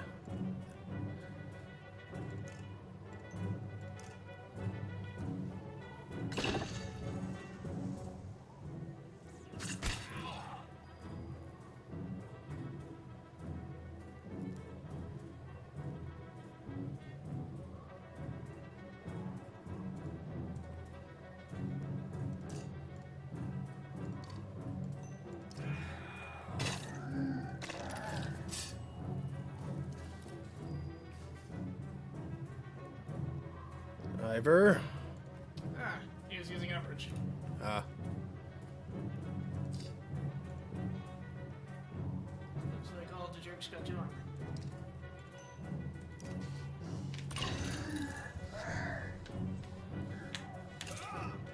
armor. There went Mogan.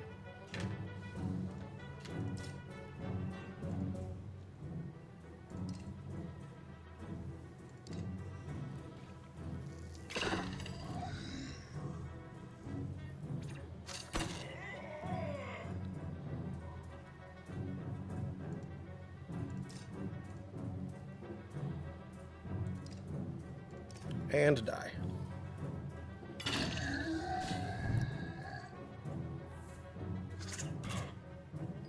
Ow. 7, 12. Freaking scum stinker.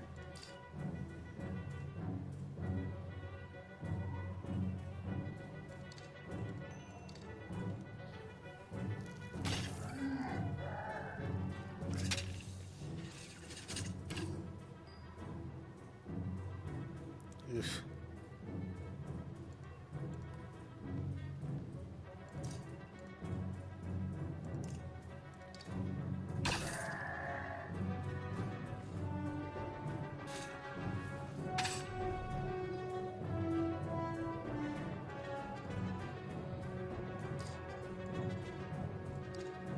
Nope, you don't get to cast a spell.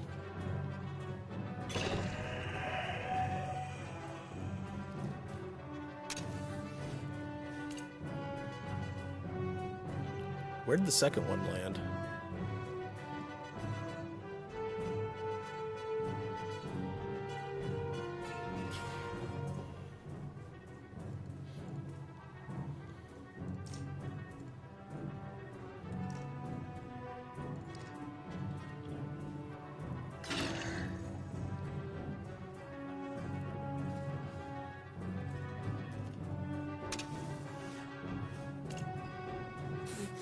Ivor has a lot of explosives at his feet. Mm-hmm.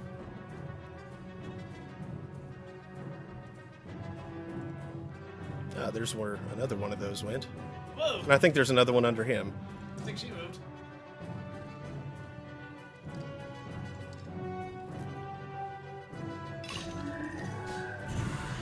Oof. Ow! Yeah. Lots of things were injured just there. Luckily, one of them was a dredge.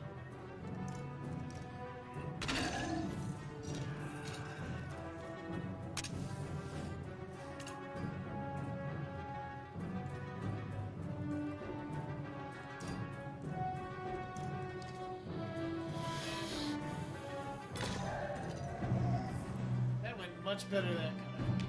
Mm-hmm.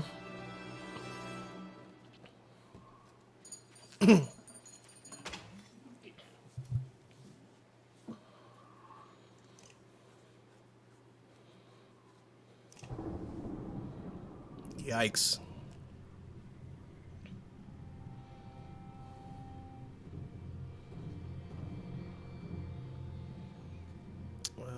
Let's check on heroes here.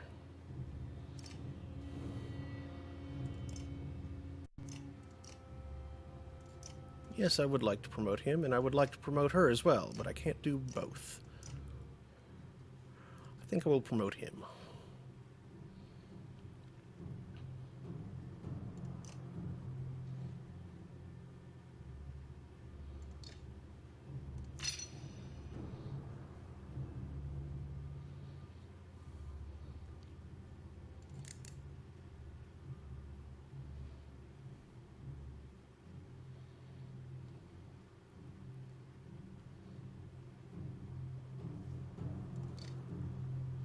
And he has another promotion ready to go. Because of course he does. I wish I had enough renown. Yep.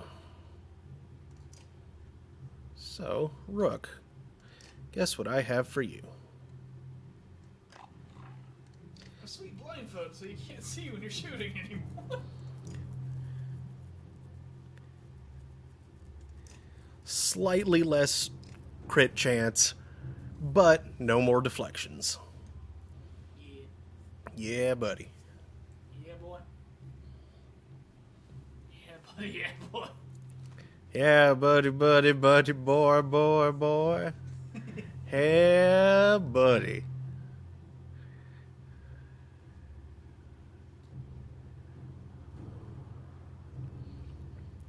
Let's switch out Ekel for Mogan and give Ekel that. What records at 10:12?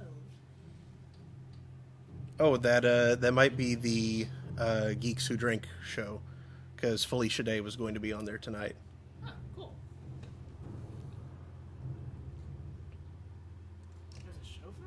Mm-hmm. Yeah, you found it, remember? Did it turn out to be what we thought it was? Yeah.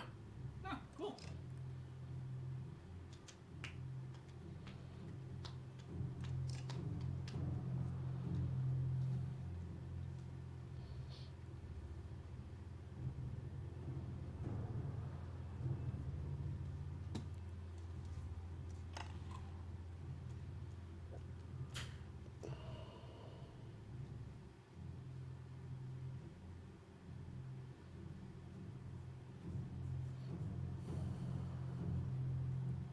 Okay.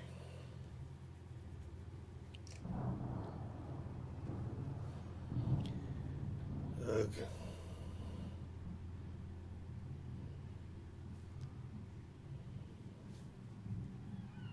Okay, Ivor. Across the Sea of Dredge. This morning, says Ivor, I saw him. Bellower's here. I think it won't be long now. Avon leans silently on his staff nearby.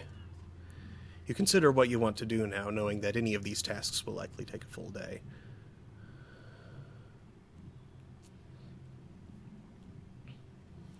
Defend the walls some more? Boy.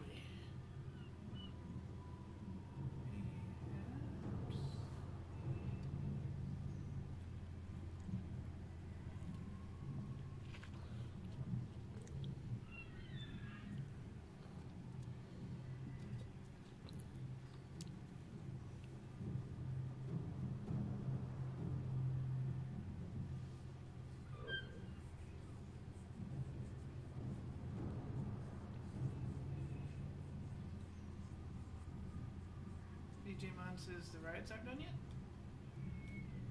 Nope, they're still rioting down by the docks, apparently. Those are some angry pheasants.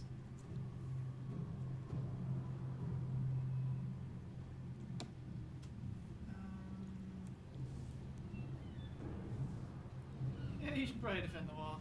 Yeah. What is it, the fourth day or the fifth day? I forget. I think it's the fourth day. I'll be honest with you, Ivor says. There's too many of them. We're just delaying the inevitable at this point. You catch his eye. Still gotta try, you say.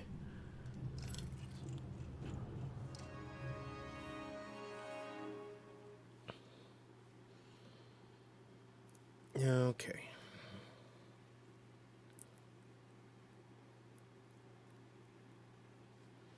That looks like a good party composition. So let's go. Day 3 has riots.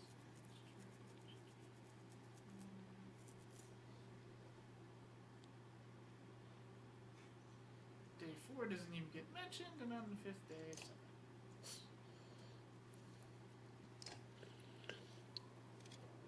That's a worse fight. No rangers, though. So that's interesting. Cool. So now you can properly use the let them come to us strategy. Mm-hmm.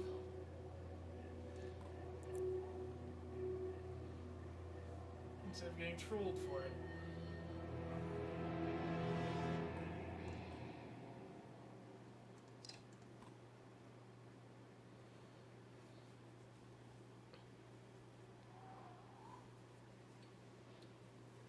You can let your shield bangers actually be shield bangers and use mend.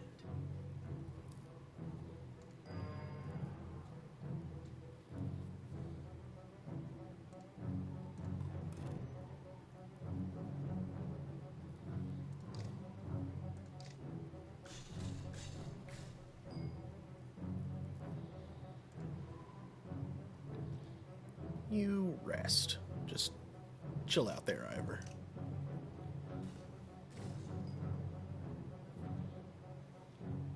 I suppose if dredge cluster real nice, you can give them a good zap. And so they have. They have. Mm-hmm. I'm seeing. Check 2 that sets out. too. That's not such a big cluster now. There's that 3. That's two. Ah.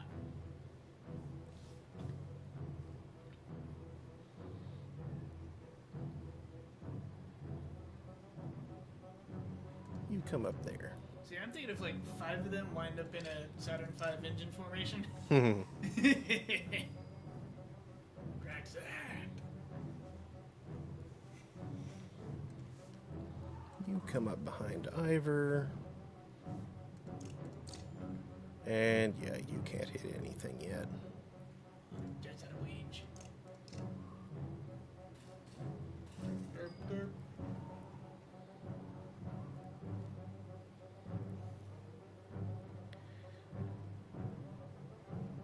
I think the dredge are derping.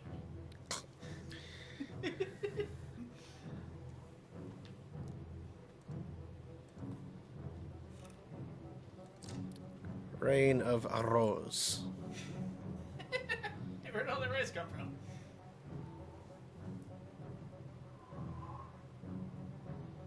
Then the camera switches to the Dredge Army acting dumb. Little dumb sounding music plays. Derp-a-der. I don't want to move her up that far. But she's not doing a lot of good where she is either. So let's move her up just a little bit and wait. Patience. Patience will bleed your foes dry. Yes. Yes.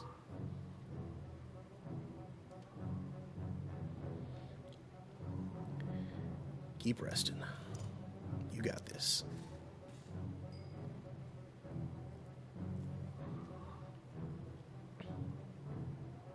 Oh dear. Hmm? DJ Mont notes that they've resorted to bare bones advertising on discovering the net forum. I'm Oh? so disappointed by this.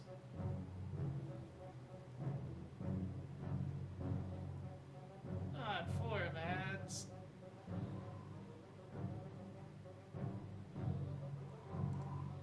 Okay, you know what? You... Now you have yourself a cluster of 3. Which, maybe if that counts 4, I can't tell. Mm-hmm. Rest. Oh, now that's definitely 4. Oh no, it's a yummy cluster of zapping. Okay, you come over here and attack right there for 4. No, 5.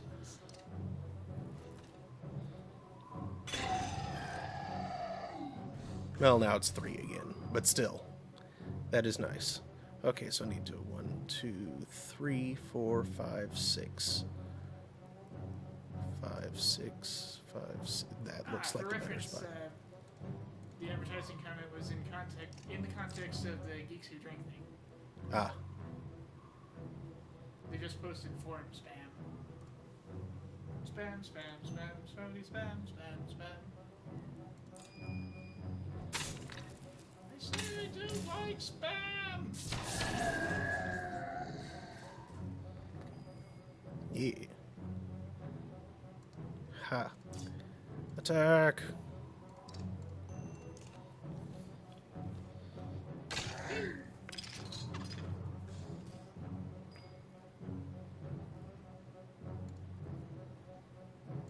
Attack you.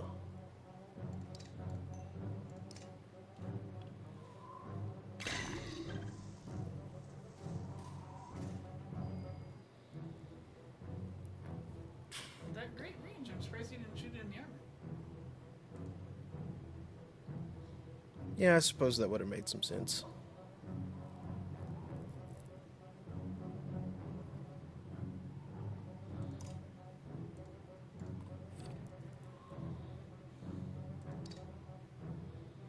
A little more strength could have been knocked off next turn, leaving it weaker when it finally came in range. Yeah.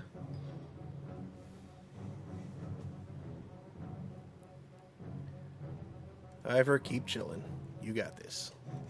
And that dredge appears to be having a pathing error.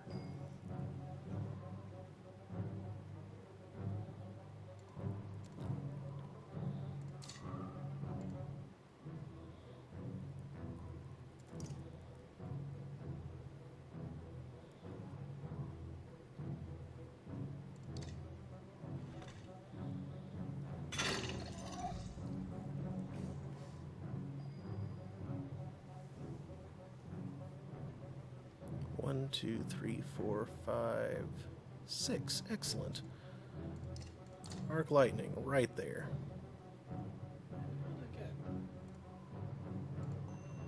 Well, depends on how it arcs.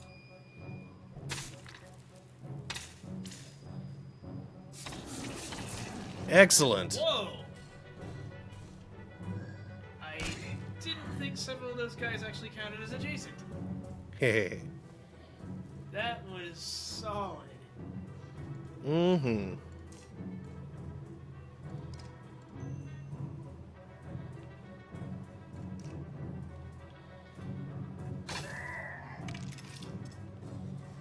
The way it hopped, it looked like she shot it in the foot.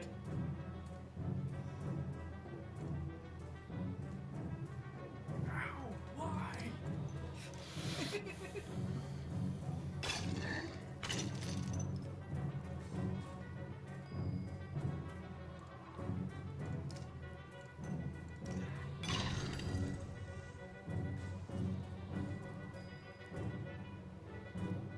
This is so funny, they're stuck behind each other. Mm-hmm.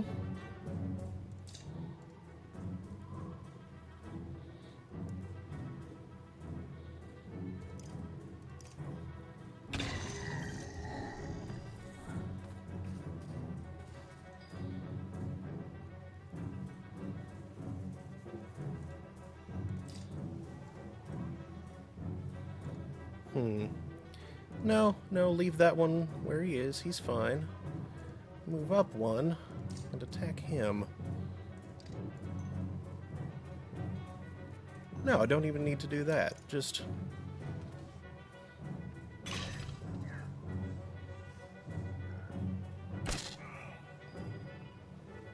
Yeah, with one strength, that dredge is pretty ineffective. Mm-hmm. Though he probably is going to try and summon us too. That's true. So you have to have an archer give chase. And you... mend.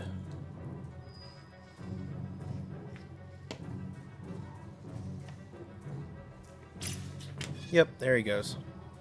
I can have Rook take him. They do that when they get scared. Mm-hmm.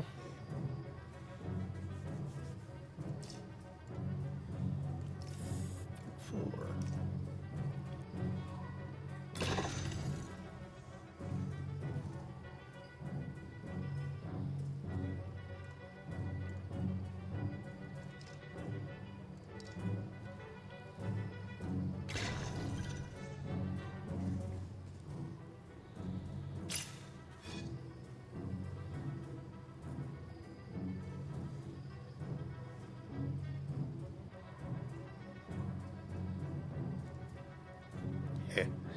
Rest.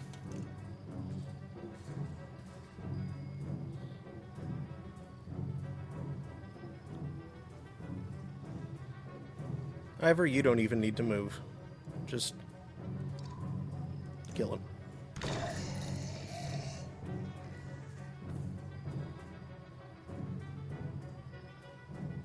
Andrew's toying with them at this point. Mm-hmm. I think there's a Klingon phrase for this.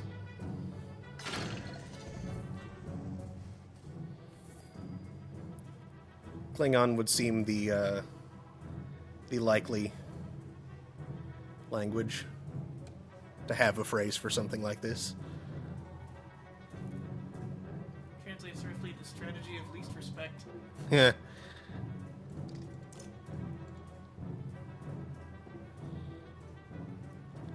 You know what? Full power.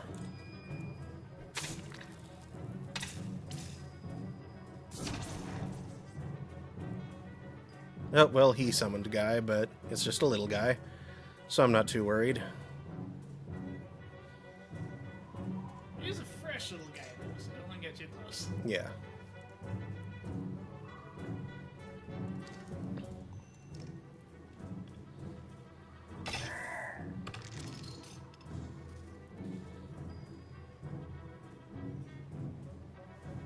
On the other hand, he's going to take 3 turns before he can do anything. Mm-hmm.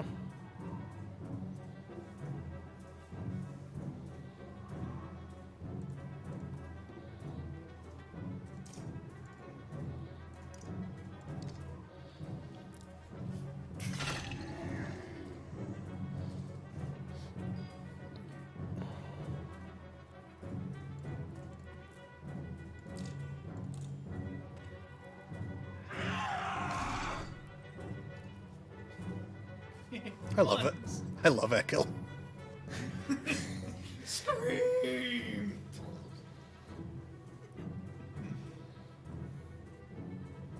Oh, that guy's pretty much undamaged. Oh, that's dangerous. You don't want Yeah. one of those. So I'm going to move Ivor right there and wait. Outside that horn is full of stoners. And of course he's going to try to summon. Of course.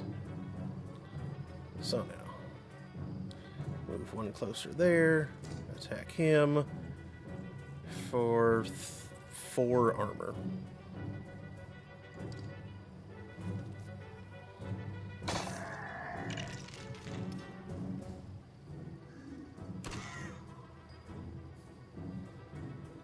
He's going to dirt pathetically.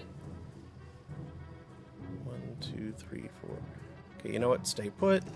Arc lightning, right there, full power. Runs out with 3 of them. Mm-hmm.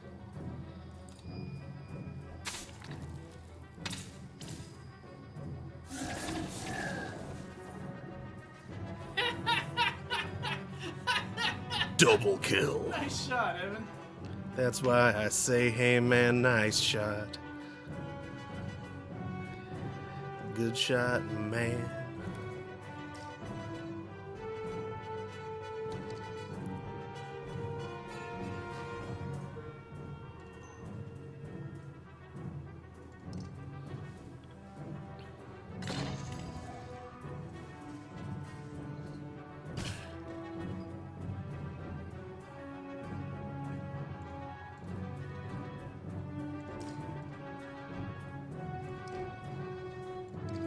Overkill.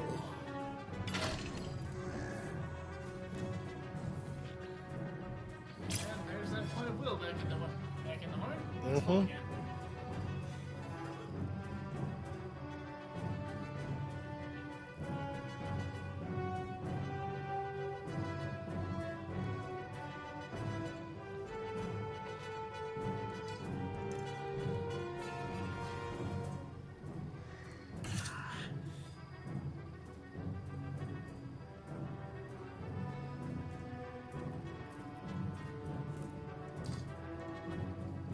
Yeah, so that actually means that guy's finished.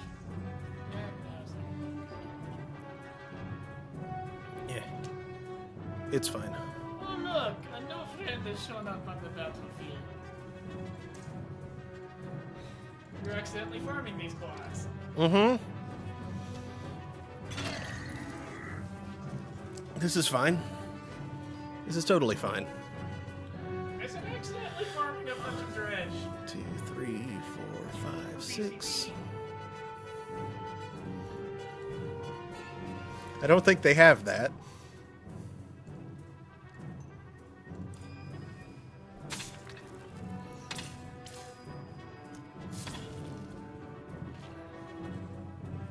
What? No partly armed in pantaloons?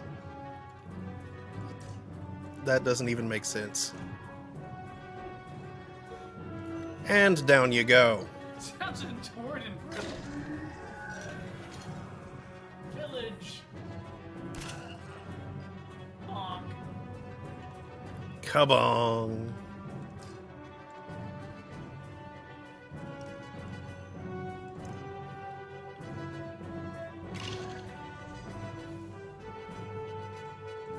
I like when Audley shoots because the arrow at the tip of her, at the end of her bow that goes like ding before it goes.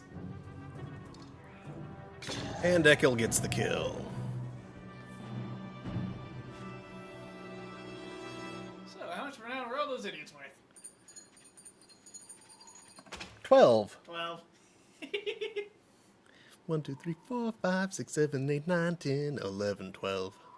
That goes really well when there aren't special enemies. Mm-hmm.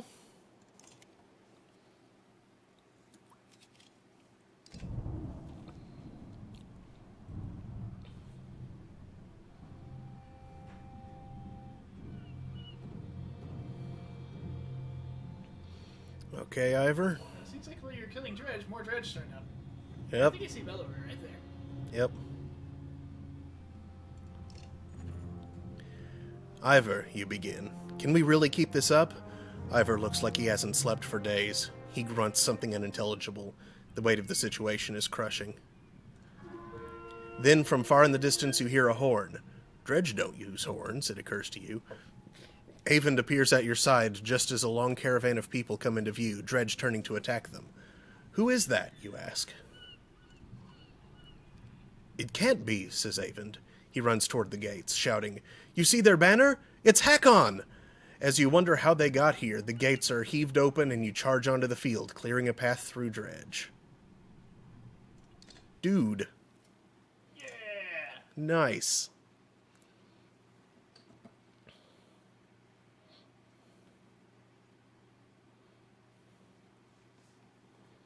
Hakon has turned up. Let's switch out Nid for Odd Life. Or rather, switch out Odd Life for Nid. Give her a chance to level up some more. Keep everyone else the same, though.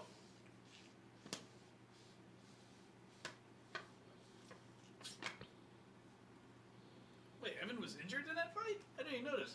No, well, oh wait, yeah, he started injured. It didn't show. He was too busy electrocuting things. Mm-hmm. He stayed out of combat. Like he's supposed like a to. good mage. Mm-hmm. Hanging out at nice, convenient mage shelf.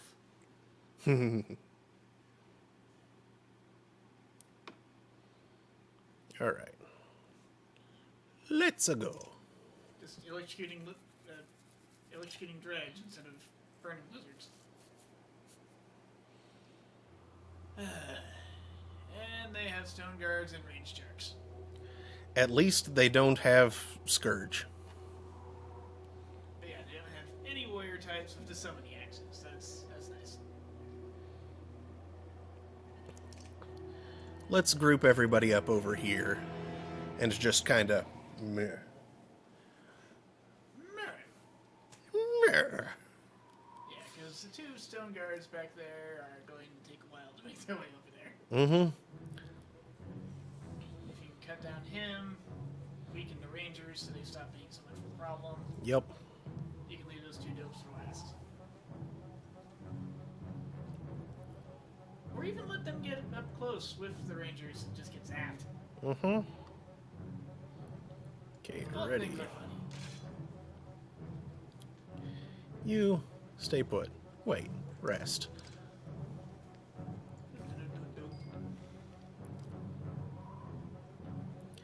You move over next to him.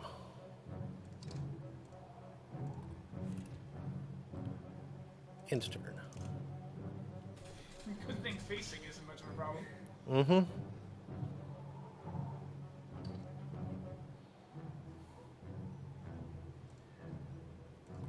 Just made a kid mend to give bonus armor. That would be nice.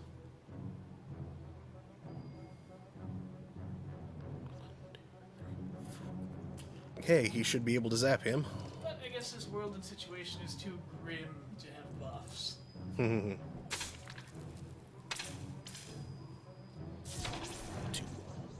Yeah, there used to be buffs back when the gods were alive.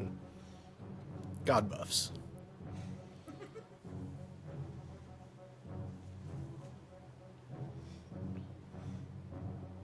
Buff gods. I'm sure they were. The god of getting swole. Rose.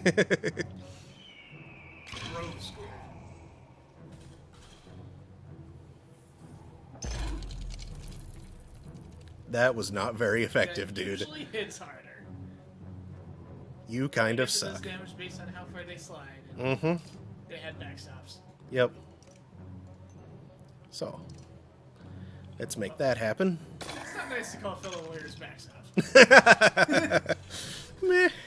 They served very well on that purpose at that moment.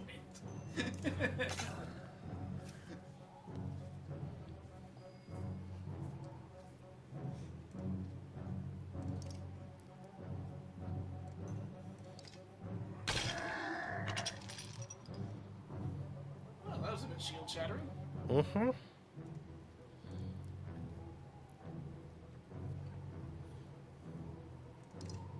so's this. Well, bam.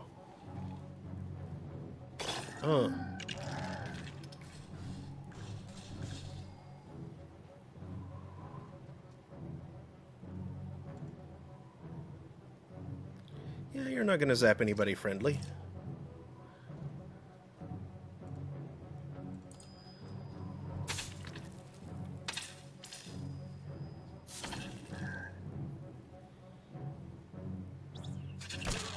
Hey, finally they're in range. You, go away. Promotion!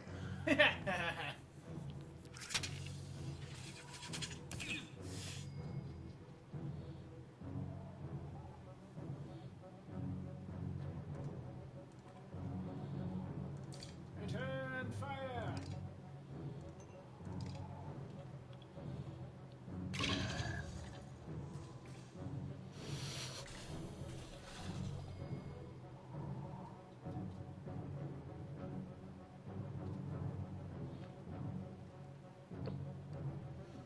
Yeah, let's get you up here. Or, actually, let's get you right here. No, right here's good.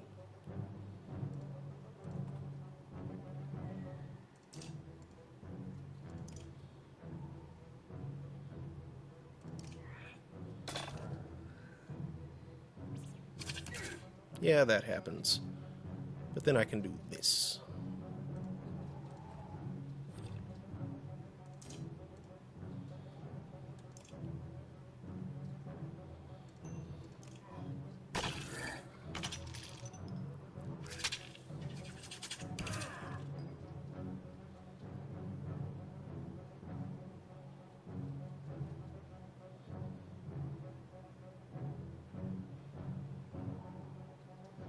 See an opportunity to crack zap.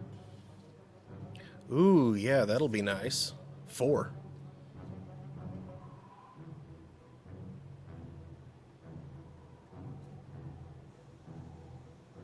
Yeah, just move up 1. As long as it doesn't hit it. It won't.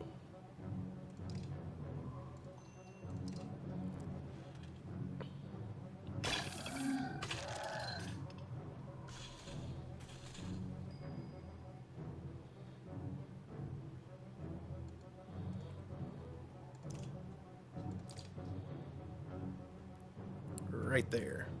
Full power. Go.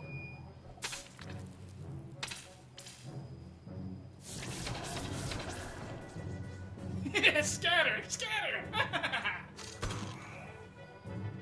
That was funny. Mm-hmm.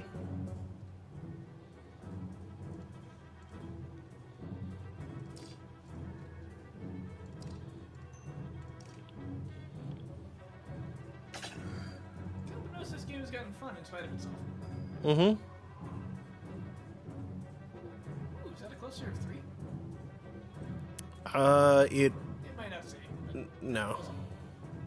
And it's not one that I could really do much with anyway. does some count as being... Diagonal, no. Because that guy's too big.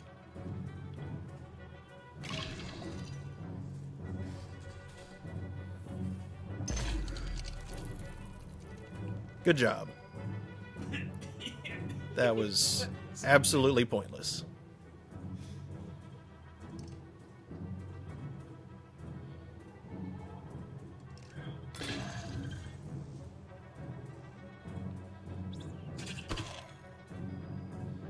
Ivor, move up there. And attack. Down you go.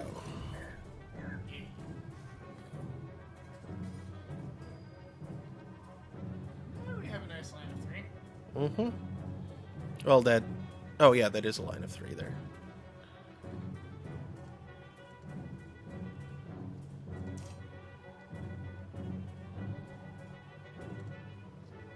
If you shoot one of these person.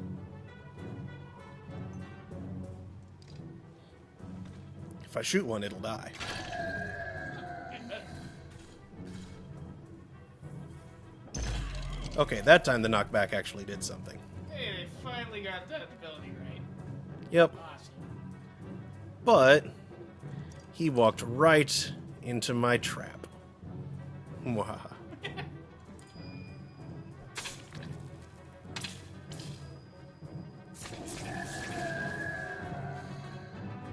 Still. What can I say? Bellower is not as good as Akbar. No,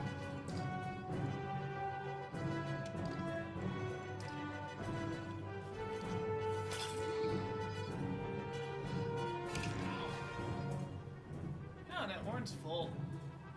Yeah. I'm using.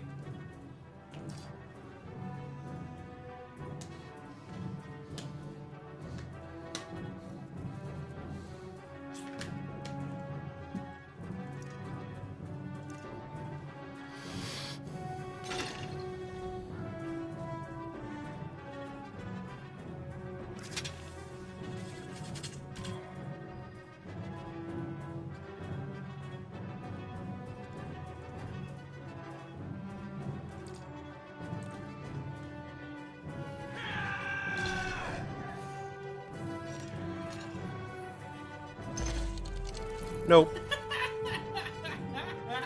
I say nope to you, sir.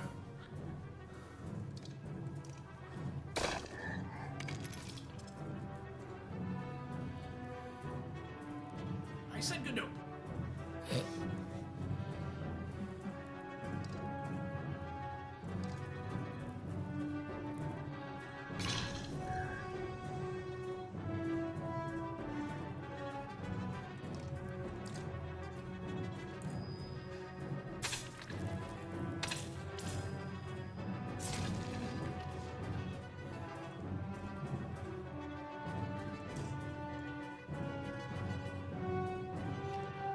Oh, that's 70%.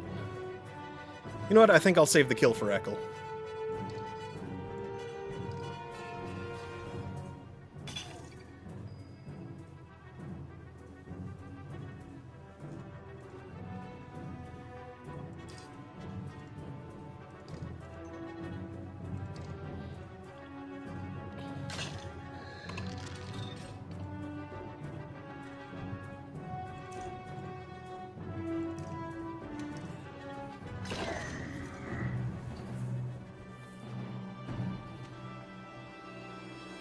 Yeah.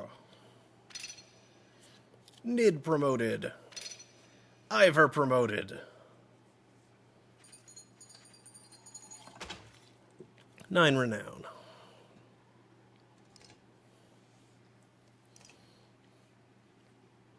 Juno. I wasn't sure I'd ever see you again, Avond. She smiles and they embrace.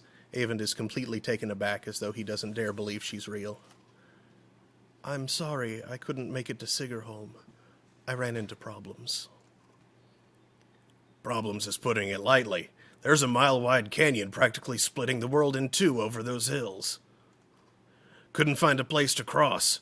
Worse, dredge are practically falling out of it like blood from a wound. They're not coming from the north anymore. They're everywhere. We noticed. Glad to see you made it out alive, Ingvar. I take it the others didn't. Hakon becomes quiet, then he motions toward Juno. She got across somehow. Found her out cold for a second time since leaving Strand. We need every axe we can get right now. Bellower is here. Gods be damned, I thought I was free of that menace. I will deal with Bellower. Come on, no need to tempt him by standing out here.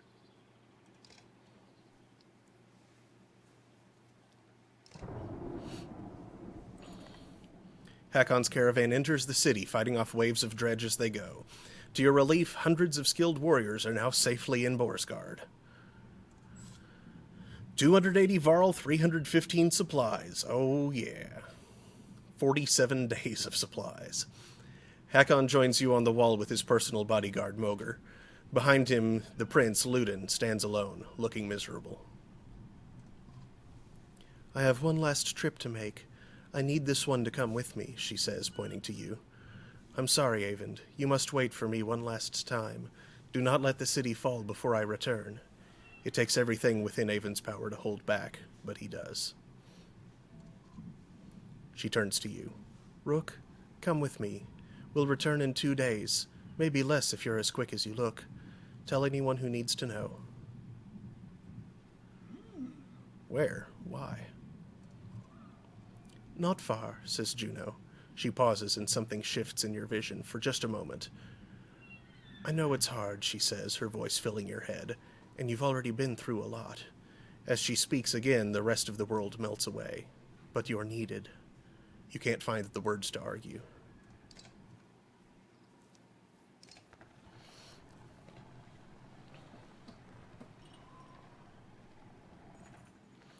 You don't remember leaving the city, but here you are, walking through unfamiliar ground behind Juno. You're alone, aside from hundreds of dredge who are all facing toward an enormous stone ahead. The hairs on the back of your neck stand up. Yeah, these aren't warrior dredge.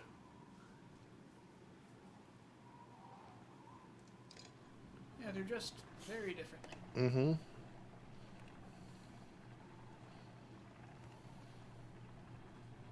And that one looks kind of... Yeah, that's a stone singer there, for sure.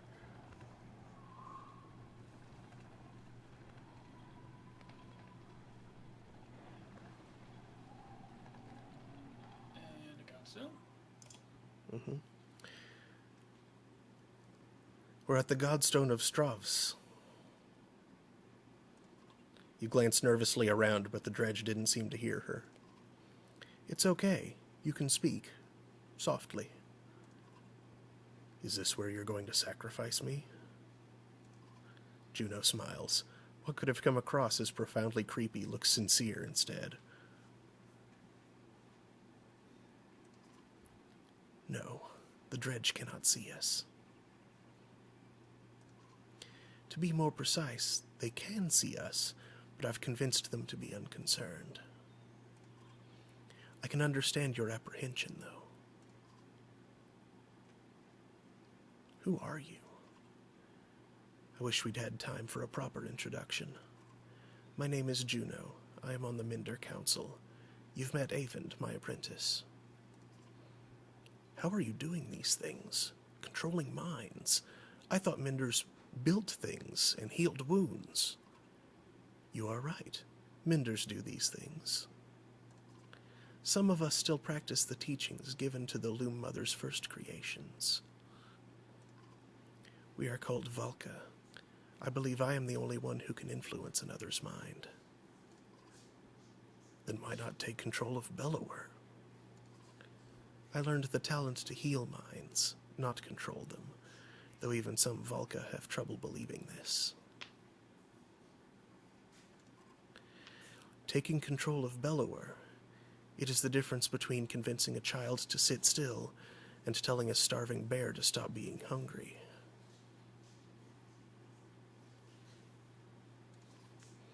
The truth is, we're rarely a match for the Sunder anymore. Our advantage is that we can train more Valka. It is also our weakness. The Valka pass on and lose their knowledge, while the Sunder simply grow older and more powerful. Bellower is both immortal and beyond my influence, to a point. Then how do we stop him? The God of Secrets will play a part, as will you. What are we doing out here? Do you know the god Stravs? Few know this stone exists, even amongst those who have lived their whole lives in Borsgard. While Dingler deals in fortune, Stravs taught men the value of trade in a different way. He showed them it has consequence. Two sides of the same coin. And butts deals in bad smells. See the silver in the stone? The gales up here wear away the stone, but the metal remains. We need a piece of this silver. The god Stravs is wreathed by imagery of silver weapons. The myths say he traded these weapons to the gods, and they used them to kill each other. Those who seek out the stone call him the god of trade. The Minders call him the god of secrets. He was both. Why are we surrounded by dredge? They seem to be drawn to the Godstone. There are many things we don't know about Strauss. Maybe they see him as a patron, or it is an attraction they cannot explain. Does Strauss have something to do with that serpent in Einertoft? What was that thing? I cannot say. Can't? I have my suspicions, but until I've had time at the Minder libraries, it would be unwise to speculate. For all our knowledge, it always seems as though we know little. Imagine how the rest of us feel. On the contrary, the less people know, the more certain they tend to be. Why did you pick me? Why didn't you take Avend or Hakon? You don't even know me. I apologize for putting you in danger. Avend must keep Borsgard from falling while we are away. And if something goes wrong here, I need to be certain one of us makes it back alive. I saw the thoughts of each person when I arrived at Borsgard. You were the only one I knew would return. What do you mean? You would find your way back to Alet no matter what. Let's get what we need and go. Indeed, you'll need to dislodge at least a fistful of the metal. We will forge it into an arrow to slay Bellower. Wait, after everything you've told me, make a magic arrow to shoot Bellower? That's all it takes? Why didn't you do that a long time ago? Juno gets a faraway look in her eyes. No, that is not all it takes. What I tell you now must not be repeated. The arrow will not kill Bellower, even were it to strike his heart. He has no physical weaknesses. But it will sow doubt in his mind. When it pierces him, I will help him to believe that he is dying. The rest of you will convince him of it with sword and axe. Everyone who fights at your side must believe it to be true. Is that your feelings? You're going to trick him into thinking he's dead. That's the most insane. He really can't be killed? No. Someday he will awaken and realize he's not dead. I imagine he will be quite upset. First, we must make the arrow. Focus on the task at hand. She looks knowingly at the Godstone, waiting for you to start climbing. Rook, I am not certain how the dredge will react when you do this. And behind us is a sudden drop. So, be careful. Juno, Volca or Master Troll? Why not both?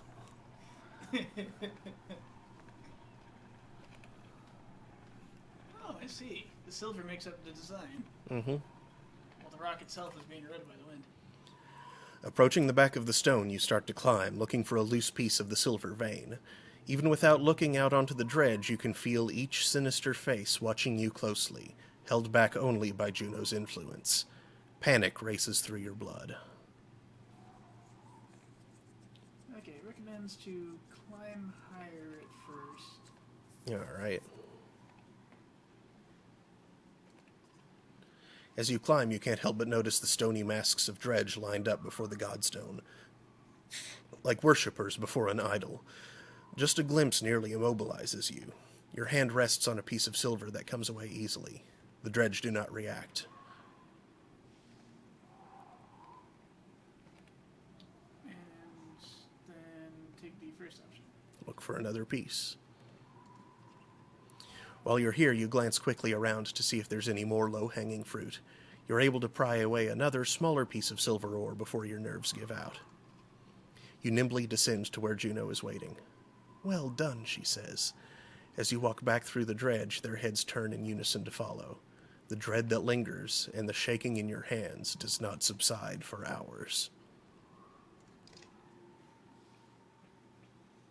They all know what you did, and she's tricked them into thinking that's not a problem. Strav's whetstone. You approach the gates of Borsgard again, relieved that they're still standing. It looks like they took a beating while you were gone. Alette rushes to your side and throws her arms around you once you've crept through the gates. Juno smiles at the reunion and tells you, Take this time with your daughter. Find a smith who can fashion an arrow from that silver. I have other things to which I must attend, but meet me on the walls when you are done. Oof, that was weirdly tense. That was We tense. have 2 minutes. Yeah, so that's going to end the show for tonight. Thank you, everybody, for watching. I'll be back on Saturday at 9 for Throne of Games proper, where we'll be playing Final Fantasy XI. And I'll be back next Thursday, also at 9, for more of this, probably the conclusion of this. I believe we're really close. I hope to see you all then. Thanks again for watching, and good night.